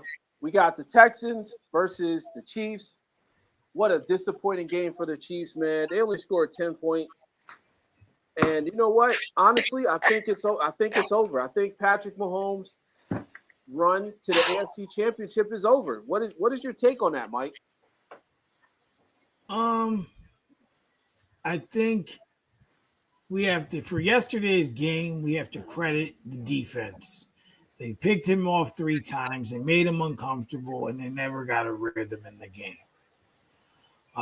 It was very, very bad performance from the Chiefs when they went into this game, knowing they had to win it. Especially when you're talking a wild card matchups now, they have none of them. The only one they would have is the Colts, and they would need the Colts to win their division in order to have that. Or they would need Jacksonville to win and the Colts to win enough to give them an opportunity at having that. They need a lot of help. Right. I'm not ready to say their run or their time is over. I think that's premature, but this season is over. I'm comfortable in saying that because I do believe that the Kansas City Chiefs will win another championship maybe next season or the season after that. I do believe somehow they'll figure out a way to win another one. But they definitely need to make some sort of changes. I don't know what those are because, I mean, you still have Mahomes, who, on the year is throwing 28 touchdowns. It was 7 interceptions before last night. Now it's 10. You still have Kelsey. I mean, he's older. We get that. Hollywood Brown, Rice, Pacheco. Kareem Hunt's played well for you. You still have Chris Jones, Andy Reid. So, you signed all these guys in hopes that you believed as long as you had Mahomes, Chris Jones, and Reid that you could win another Super Bowl. And that won't come to fruition this season. But I want you guys to just hear this, okay? I want you just to hear this because, we understand that they're not playing very well, okay? But I want you to just listen to this. So now, this is I'm just reading off their losses right here, okay? So week 1, they lost, I think it was the Chargers, 27-21. Then they lost to the Eagles, 2017. They lost to the Jaguars, 31-28. They lost to the Bills, 28-21. Broncos, 22-19. Lost to the Cowboys, 31-28. Lost to the Texans, 2010. Those are their losses. So what it tells me is, a lot of people are happy. Well, let me correct it. Most Buffalo fans are happy that they're losing. But guess what? That shows me that even though they're losing games, you go back a season, right? Let's go back one season. The Chiefs win 27-20 against the Ravens. Chiefs win 26-25 against the Bengals. Chiefs win 22-17 against the Falcons. Chiefs win 17-10. Chiefs win 28-18. Chiefs win 27-20. Chiefs win 30-24. Chiefs win against the Broncos 16-14. Chiefs win 30-27. See the difference? They're always there. They're always there. It's just they forgot how to get on the right side of the game when it's over. And that is why they're not done altogether. Because based on even what I just read this season, this team could easily have 10 wins. They could easily have 10 wins right now. What is this play, bro? So did you guys see that? What the fuck? Wow. Holy shit. That was too wild. I couldn't not react. Wow. That was diabolical. Jalen Hurts, man. This guy. I couldn't not. That was insane. Yeah.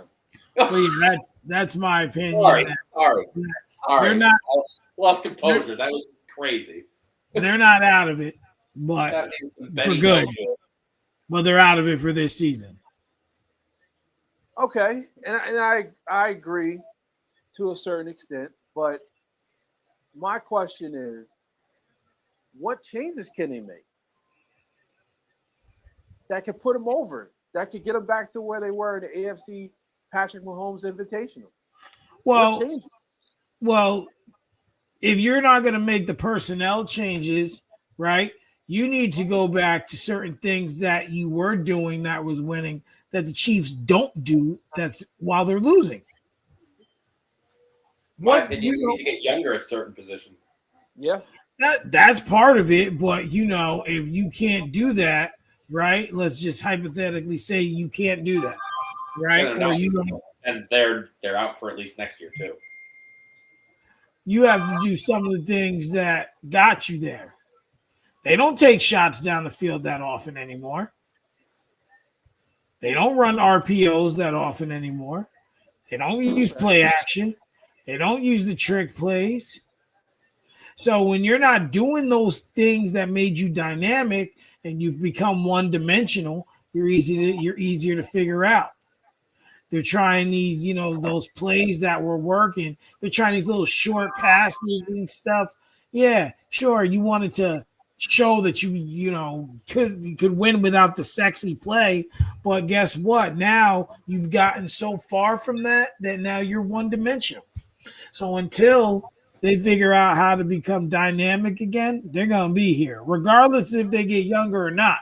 It still has to come down to you have to play the game more Chief style versus what the other team wants you to do. For Christ's sake, you lost to the Cowboys, Kansas City.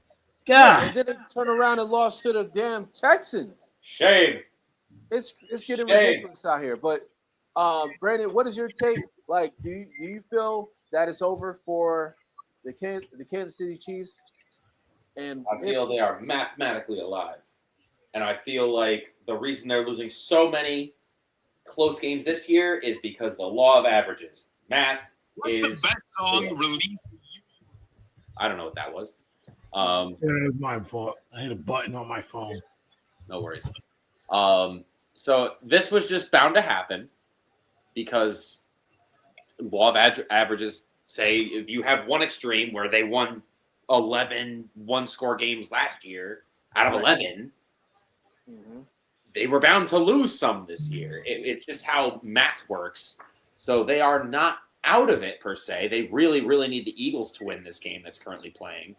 But I do think it is not. I don't think they're getting in. I think it is over because of who they've lost to. They have lost to all of the important teams that are in front of them, minus the Ravens, I guess. But like the Ravens are basically fighting for the AFC North rather than a wild card. Like I think they are officially like you're in trouble and you need help on top of winning, and I don't think they're going to get it. Yeah, I definitely get what you're saying, and I also get what you're saying, Mike. But it just seems like this team, it happens all the time with dynasties. They run their course. You They can't run their course. They run out of energy. They run out of juice. I mean, Mike called it for sure this year. He said they were going to run out of juice, and really does look like they did. And it happened. Who ran out of juice? You said at the beginning of the season you didn't think the Chiefs were going to have enough juice to get to the Super Bowl this year, and you appear to be right. Yeah, I mean, I didn't see it happening like this, but I did believe that they were going to definitely take a step back because, like you said, like I said, they won 2 Super Bowls they shouldn't have won as well. Like let's keep it a stack. Like they won those 2 they won, like the one after Hill left, and then definitely the one after that one was like, how the hell did they win that? But you could see in the game against Philly last year or earlier this year in February, last season technically, there was something wrong, and they just went down a rabbit hole. But like I said, it's far over for the Chiefs collectively to me, but this season, like you say, mathematically, realistically, it's over. Can I ask you guys it's mostly a Bills question, but it involves the Chiefs. Can I ask you a question based on that? Yeah. What would you guys find to be more impressive or better for the legacy of Josh Allen? Would you rather the Bills have won the 1 seed this year and then have beaten Patrick Mahomes in the AFC Championship game after getting like an easy, 4 or 5 seed to take care of in the divisional, and they beat Patrick Mahomes in the championship, and then whatever they do in the Super Bowl is irrelevant?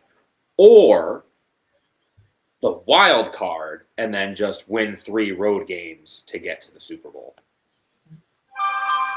I'm going with the second one. Simply because you're going up against the odds. You're swimming upstream, and you're actually proving that you're worthy of winning a championship. Because if you win a championship like that, then you get all the credit. I mean, regardless if you win a championship regardless, either way, to win a Super Bowl. But especially when you're on the road and you're beating the home team every single time, yeah, you deserve all the credit. All right. And that's How about you, impressive. Mike? What was the first scenario again? The Bills were to have won the 1 seed. They get say we got to play the Steelers at home in the divisional. We take care of business. And then we get the Chiefs in our house and we finally get over the hump. Or what looks like is going to be the case where we get the wild card 5 seed and then just win each game on the road. Yeah, the second scenario is always the more legacy defining one.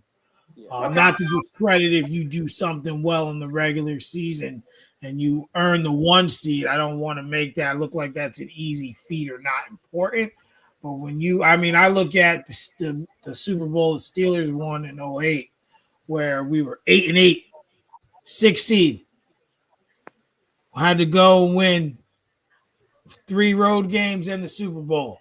That is more defining, than what you call it. Or that was actually, I'm sorry, that was 05. I'm sorry when that happened. That was 05. That's more defining than the 1 seed because you scratched and clawed. It's not so much the 1 seed; it's getting over Mahomes. Right. It's finally getting over that hump. You ain't got to worry about him this year. Well, I know. That's why I'm asking him. Like, Exactly. which scenario would have been better for Josh Allen's legacy to have gotten over Mahomes, or to go on this run that is equally awesome? And I still think the second one. Okay, so bring it on. Let's go. Yeah, I agree, and I Okay. definitely get what you're saying because that makes perfect sense. I love it. I'm here for it. Yeah, Give me. This is the best shot we've got. We've got to do it. It has to be this year. It's been a weird NFL year. What better year to have a team win their first ring? yeah, this is perfect. This is perfect time. I mean, the only challenge I would say is in the way, and that's not really a challenge because the AFC is kind of wide open. No, I would say Houston this scares the shit out of me. That defense. I don't trust. I just don't trust C.J. Stroud. I don't. It's the defense, and the Bills have not won there since 2005. Oh yeah, in Houston. That might be there. Too. That's like kind of our house of horrors. So as a Bills fan, I'm horrified of Houston right now. Actually, unless we get them at home. But So, I will say, you got to include the Patriots. I hate to say it, but we'll see. Let's see how next week goes. Yeah, let's see. We'll definitely see, and that tells a lot about what's both of our teams. For both of them, yeah. There's a few other topics I wanted to cover, but for the sake of time, I wanted to kind of jump ahead of them. Let's talk about the Bears and the Packers. Last night, or in the afternoon, I should say, they played against each other. A very important game for the Packers, a very important game for the Bears. The Bears end up losing to the Packers 21-28 there in Lambeau Field. What is your take, Brandon, on this game? Like, do you think this was a defiant game for either team, or do you think this was just a regular season game that just didn't really matter? I mean, of course it mattered. I mean, this game had playoff implications. It definitely mattered, and it's a divisional game. Those always matter. But it's just like you want to see Caleb Williams really, really put the whole thing together, and it just I feel like every time I watch a Bears game, his completion percentage is around like 50%. He's in it and then he's out of it. He's streaky. He's bad. Like you want more from him, and like the Bears are doing enough to win the games, but they're not winning these important ones. And it starts to. I'm starting to worry that they might be kind of like a Miami Dolphins where they're really good at beating bad teams, but when it comes to the good teams, like. It's a good point. That is a good point. Mike, what is your take on the Bears and Packers? you have to look at the biggest thing what this loss did. It knocked the Bears from first to seventh Like, this playoff race is crazy. I love it. Yeah, for losing one game. Now, both of you, who did I pick in the NFC the beginning of this season? I They thought come didn't, out? didn't a lot of us choose the Rams? Yeah. But I picked another sleeper. Was it You the remember? Lions? No, It was I don't Green remember. Bay. It was Green Bay that I called That's that. my pick too, if I recall. I picked Green Bay as the sleeper, as the team. I believe that Jordan Love would have this amazing season and that the Green Bay Packers would be able to at least threaten the Lions. And they've superseded my expectations. Now, I know like the distribution of Jordan Love stats is strange, but what you may not know is he has a 105 passer rating. He has thrown for 3,028 yards, and he has a 22-4 ratio touchdowns to interceptions. So What was the touchdown interception ratio again? 22-4 for this season. So so when I look at this, man, and I look at the last three seasons, this could be his best season yet. 2023 was 41-59, 32-11. So, I don't know if he'll reach the 4,000 yard mark. That's yet to be seen, but that's one. Two, yes. This is big because, like I said, interception. this is big because it's knocked them. Like I said, it's knocked them the Bears from first to last, and that's a scary place to be when Detroit is right there, a game behind you. Carolina is still in the mix. They're still in the mix of their division, and I hope we can squeeze in. I just want to make one take about Tampa Bay's loss because that loss was very big yesterday, considering the facts. But yeah, they went from first to last. So to me, yesterday's game, it told us that Chicago, to Brandon's point, isn't ready when it matters. I credit Ben Johnson. He's done phenomenal with this team. Caleb is showing he deserves to be a quarterback in this league, that he's a first overall pick, but they're not ready. They're not ready. You got to win that game yesterday. You got to win. Not ready. There was just a take fumble on the Chargers after Jalen Hurts just threw an interception. So this game is sloppy ass game. But go ahead. I'm sorry. So so when I look at it, Green Bay's in a very good position. And Chicago needs to really, with these last four games,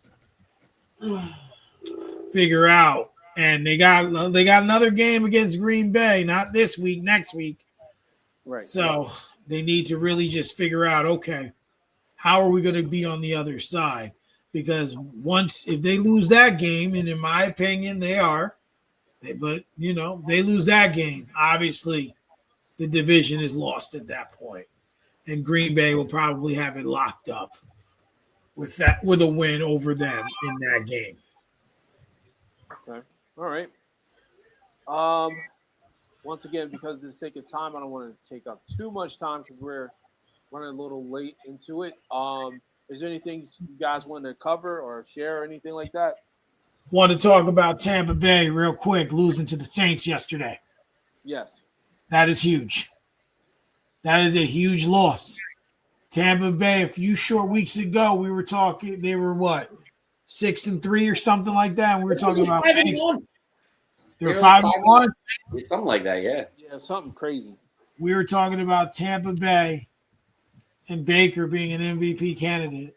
What I seen yesterday was god awful. Oh my God, it was horrible. And the fact that right now there's a scenario in this world where the Carolina Panthers can not only make the playoffs, but can win the division. I had a But home did not- playoff game. But did not call it. But did not You call did. it. I told you guys. I said those Carolina Panthers are getting hot. They're getting hot at the right time. Get him, Raj. And Get him. now we're seeing exactly what that division is. It's wide open. So we'll see what And happens. the Panthers' final 4 games is at New Orleans.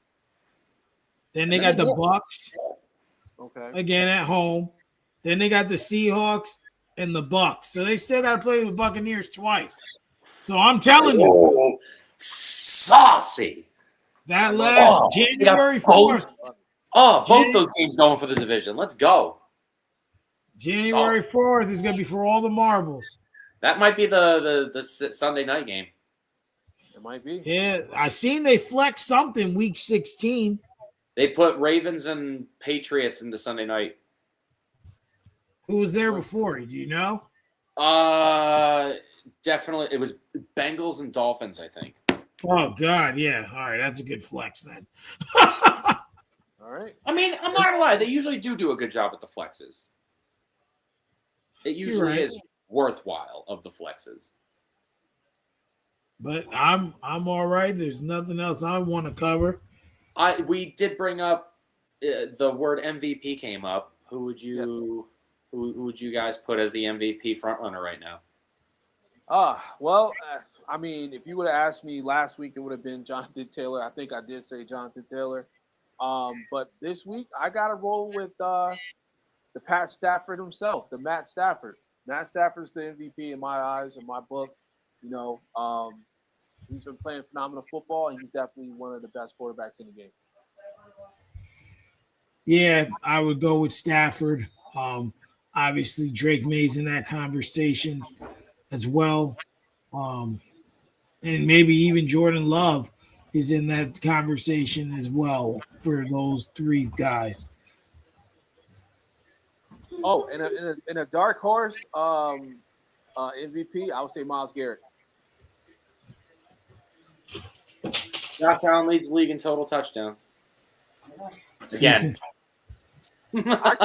I won't be mad if he win. I won't be mad at all. I'm not gonna lie. He has too many turnovers. Matt Stafford's the guy right now, but I'm always gonna root for my guy. Of course. He's playing lights out. Yeah, he's got I think 34 total touchdowns, 6 away in 4 games. That's no question. He's hitting 40 for the 6th consecutive year. If just passing, bar none, top 10 quarterback of all time.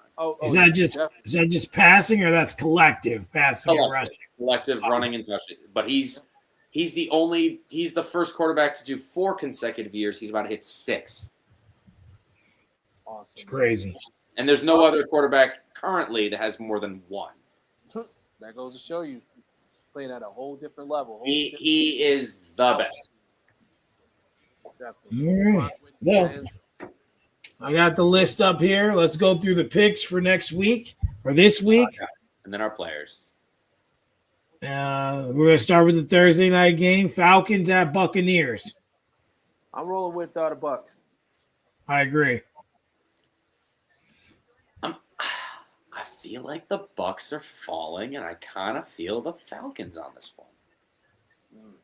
The way they looked yesterday. They're terrible. But division games, they be weird. Yeah, that's true. I just can't. I don't blame love it. you, Kirk. Hey, he's good for one random good-ass game a year. Maybe it's next week. Jets at Jacksonville. Let's go Jacksonville. Yeah. I mean, is that biased, Raj, or No. I'm saying it because they're good. We know you're rooting for Jacksonville. I'm picking Jacksonville as well. Oh God, I don't even want to read this one. Washington at the Giants. Oh man, the injury bowl. Just light the stadium on fire. Yeah, no, I don't want to see the stadium on fire. Yeah, both of those guys are banged up. Yeah, give me the Giants. Yeah, Giants got Jackson Dart. I'm taking Jackson Dart over Mariota. But Jackson Dart need to learn how to slide, man. It's ridiculous. Ryan Fitzpatrick went his whole career without sliding. Yeah, you see what he is. Awesome.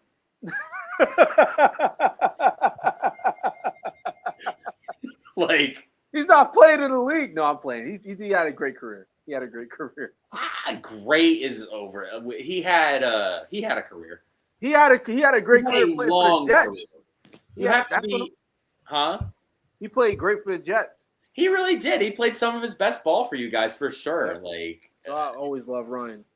I was rooting for him when he was playing for you guys. He is forever a member of Bill's Mafia. We love him so much. Ryan is the best. Like, nothing but respect and love for Fitz.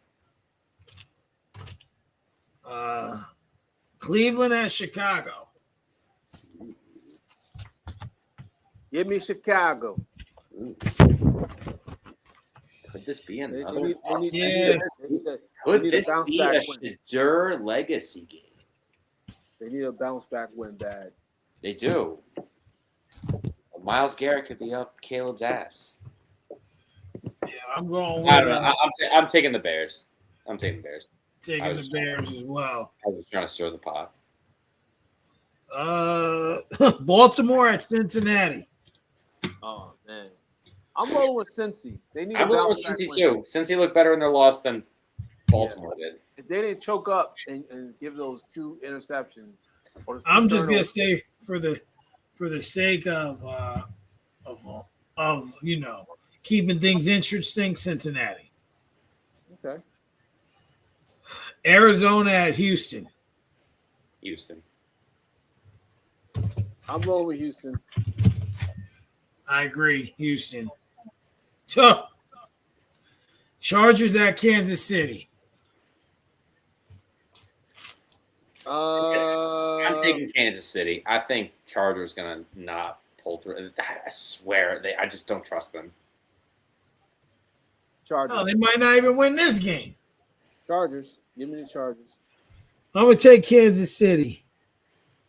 Woo! This one's gonna be a good one, and the fact that this one's at 1:00 should be is a crime. Buffalo at New England. I mean, admittedly, they're probably not going to put both of our games on Sunday night because we did play Sunday night earlier this year. But them not flexing us to 4 is stupid. You got Monday night.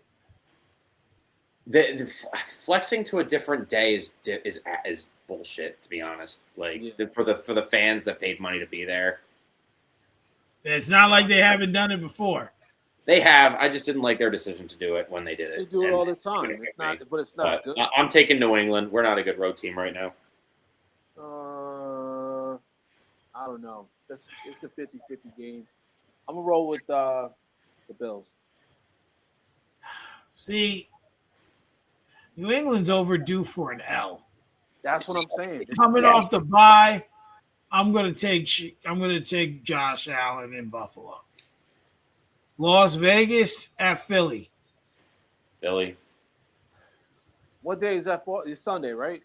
Yeah, it's 1:00.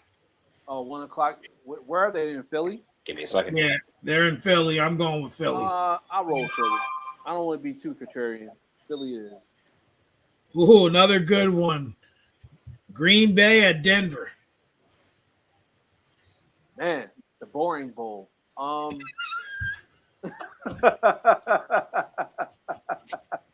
Probably gonna end up 0-7. Final score. He said, "Oh man, the boring bowl." I was just about to say this about to be the ugliest game in the fucking world. They're not gonna score. You know that. The game. It's gonna be final score 6-4. Yeah, something crazy. Crazy. 2 safeties. Yeah. Slam the damn unders. Yeah. Give me. No, not a safety. A safety, not 2 safeties. A safety and a blocked extra point for a touchdown. Oh, damn. Jeez. Damn. Yeah, give me Green Bay. Oh, God, would that not be and then against 2 field goals? We don't want to see that. I don't want to see that. There better be mud everywhere. That's what I'm saying. It better be snowing outside. It better be a snowstorm. I'm talking about like old school 1980s snowstorm. Oh man, how'd that happen? That is I'm Denver's also due for a loss. I'm going with Green Bay. Yeah, that's why I'm going with Green Bay because Denver's. I just can't get over Bo Nix being the quarterback and him getting away with the crap he's getting away with. He's not that good. He's really not that good.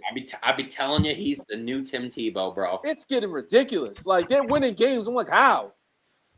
It's the defense.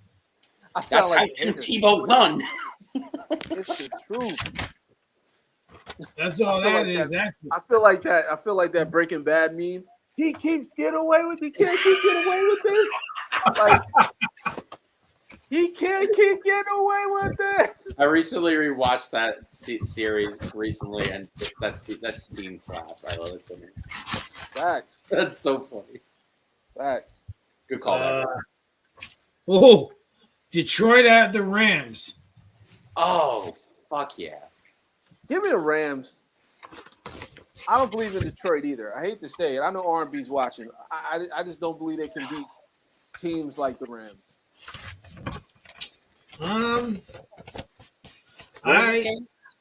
In Los Angeles.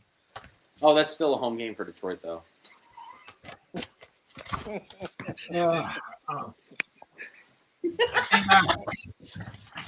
Oh. You know what? I'm taking Detroit. I don't know. I feel like lightning in a bottle is going to strike. Their offense is going to feel it. Just my gut. I'm gonna take the Rams. But you know why? Because Detroit got to play Pittsburgh the week after that. So the Rams gonna win and piss them off, and then they're gonna fuck us up. That's what's gonna happen. Man. I have no retort. That's what's gonna happen. Carolina at New Orleans. Give Carolina. me the Panthers, man. I'm rooting for this Carolina Chiefs meme to continue. It Yeah. has at least one more week in it. Let's make it 2. It's a very important game for them too. I'm going with Carolina as well. Oh God. Excuse me. Colts at the Seahawks. Give me Seahawks. Colts are wrapped up. They're trying to pull out a 45-year-old to play football. They're done. They're cooked. Yeah. And unfortunately, this is going to continue the narrative that Sam Darnold's not winning any games that matter, really, because out of conference and you're going to be playing a backup. Yeah, we expect you to win this one. Yep. Got to win the games you're supposed to. Which he is doing, to his credit.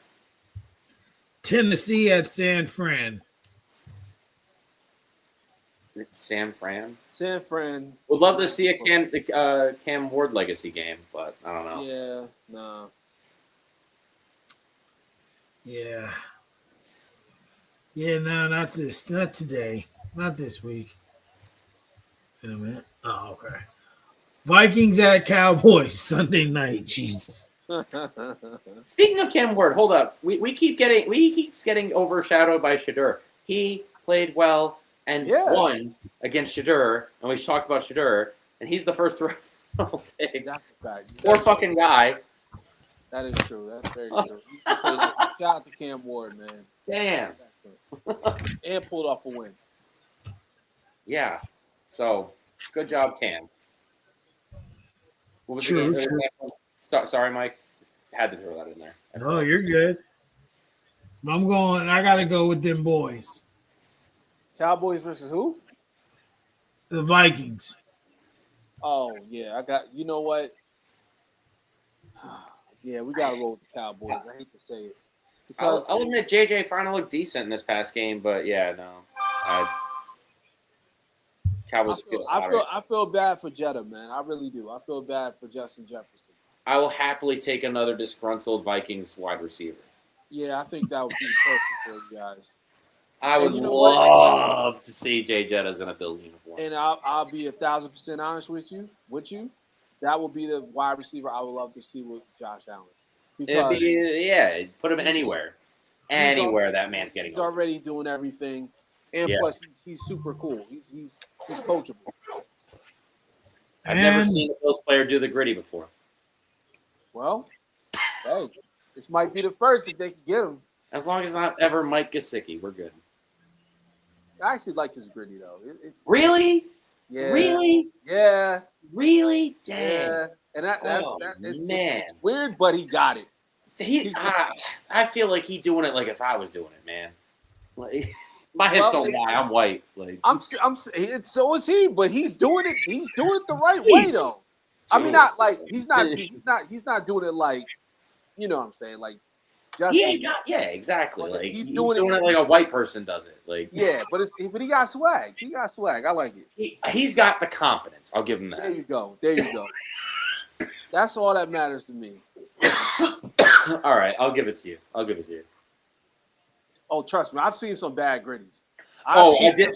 To his credit, I have seen worse. That's what I'm saying. I saw one. There was one in college earlier this year. That was that's horrible. That's what I'm saying. It's definitely To his credit, it's not the worst. yeah. Just But sorry, Mike. Oh, you're good. there was Mac Jones one in the Pro Bowl a few years ago. Oh no, that was horrible. He might as well just did the moonwalk. Oh man. Last one is Miami at Pittsburgh. This one's saucy. I'm not gonna lie. Miami at Pittsburgh. I'm rolling with Pittsburgh because Dolphins don't really do well in the cold. Yeah, at Pittsburgh. And the colder it is, the worse they play. If this was Miami, I would Let's take see the Miami, Jets. I think. But no, Pittsburgh, for sure. 2 more picks for Tua. Yeah. Oh man. Yeah. That's what I roll. That's all the games for the week. That was the Monday night game. All right. Excellent. Let's go to one of our players that we remember. We're gonna start with Brandon. Go ahead. Wild.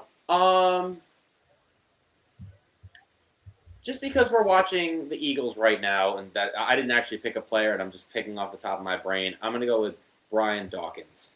Okay. Homie was absolutely a savage playing safety. I remember, back in the early 2000s on those Donovan McNabb teams we, brought up earlier in the show.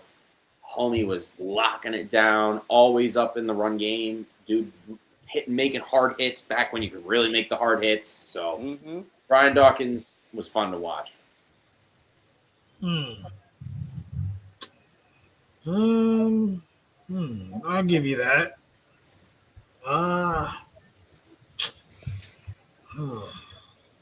This game is drunk, bro. Yeah, there's way too many turnovers. This shit is wild. This is like kids playing in the backyard. Facts. This is the Thanksgiving Bowl right now. Right. Feel the authority. You got one, Mike? I got one. First I'm sure. turnovers in first half. Jesus Christ. I got to roll with my guy, Vinny Testaverde. Vinny Testaverde from Brooklyn. You got to roll with him. New York Jets legend. I know he didn't get drafted by the Jets, but damn it, he might as well have been drafted by the Jets because we adopted him as soon as he came to New York back in 1998. Pro Bowler. Man, he went out there. He put up some incredible numbers. Over 3,200 yards. What was it? Back in 98, put up 29 touchdowns, only had 7 interceptions. At that time, I was in 8th grade, right? And I'll be honest, I thought we found our franchise quarterback. I thought we had him. Vinny Testaverde from Brooklyn. That was my guy, forever my guy. I don't care we didn't win the title with him. It's fine. We're the Jets. But that's the guy that I remember for my pick. I'm being a little cliche this week, but man, I really miss that Killer B era, man. And I'm going with Le'Veon Bell this week. See, that's when you guys peaked. You guys peaked with the Killer B era. Bill's got the current Le'Veon Bell. James Cook got a similar running style. That is true. The issue with the Steelers at that time was like we could put up 45. Problem is we'll allow 46. Our defense was Swiss cheese. Now we got better defense, but the offense is so stagnant. So we just haven't been able to put it all together at once. Yeah, that sounds like a Jets problem too. Sounds like our problem as well. It's all right. Great defense, top 3 defense, no offense.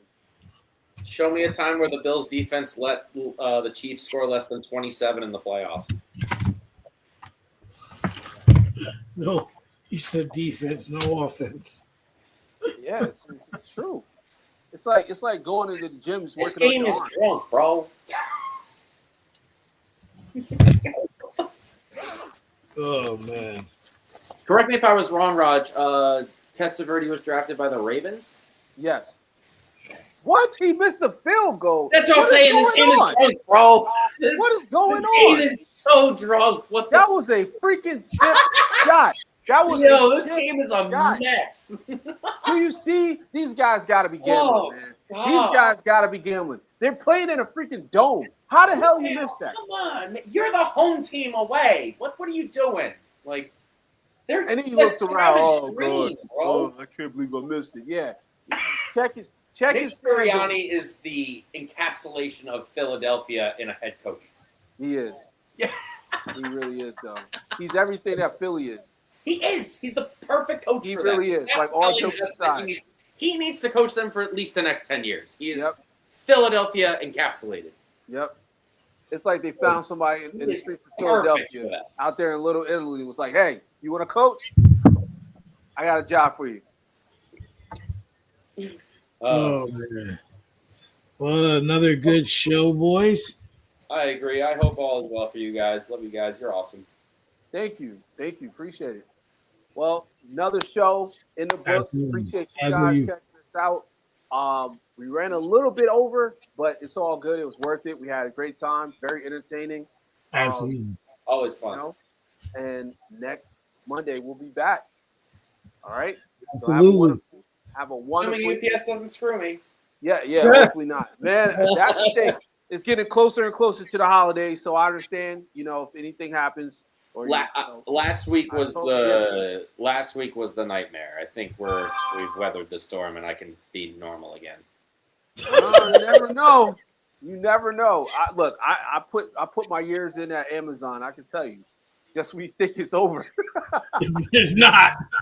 The first just week when is you think it's over. This is my seventh peak season. Mhm. The first week is always the worst. Yeah, I agree. Because that's when they like to get their shopping. It's always a lot, but that first week, especially when my helper calls out 3 times. Oh, that sucks. Yeah. And it snowed too. It was so bad. Wow. So, yeah, so we're better. I think we're gonna be in a better spot moving forward. And I should, Good. it'll be probably like this, where I'll get out around this time. The NBA first is perfect. You do that, I think I can make it work absolutely. Good. All right. We'll lock back in next week, and we'll go from there, gentlemen. Always locked in. You know this, Mike. Have a wonderful evening, ladies and gentlemen. We'll see you guys next week. Peace. Peace. Love. Have a great week. You too.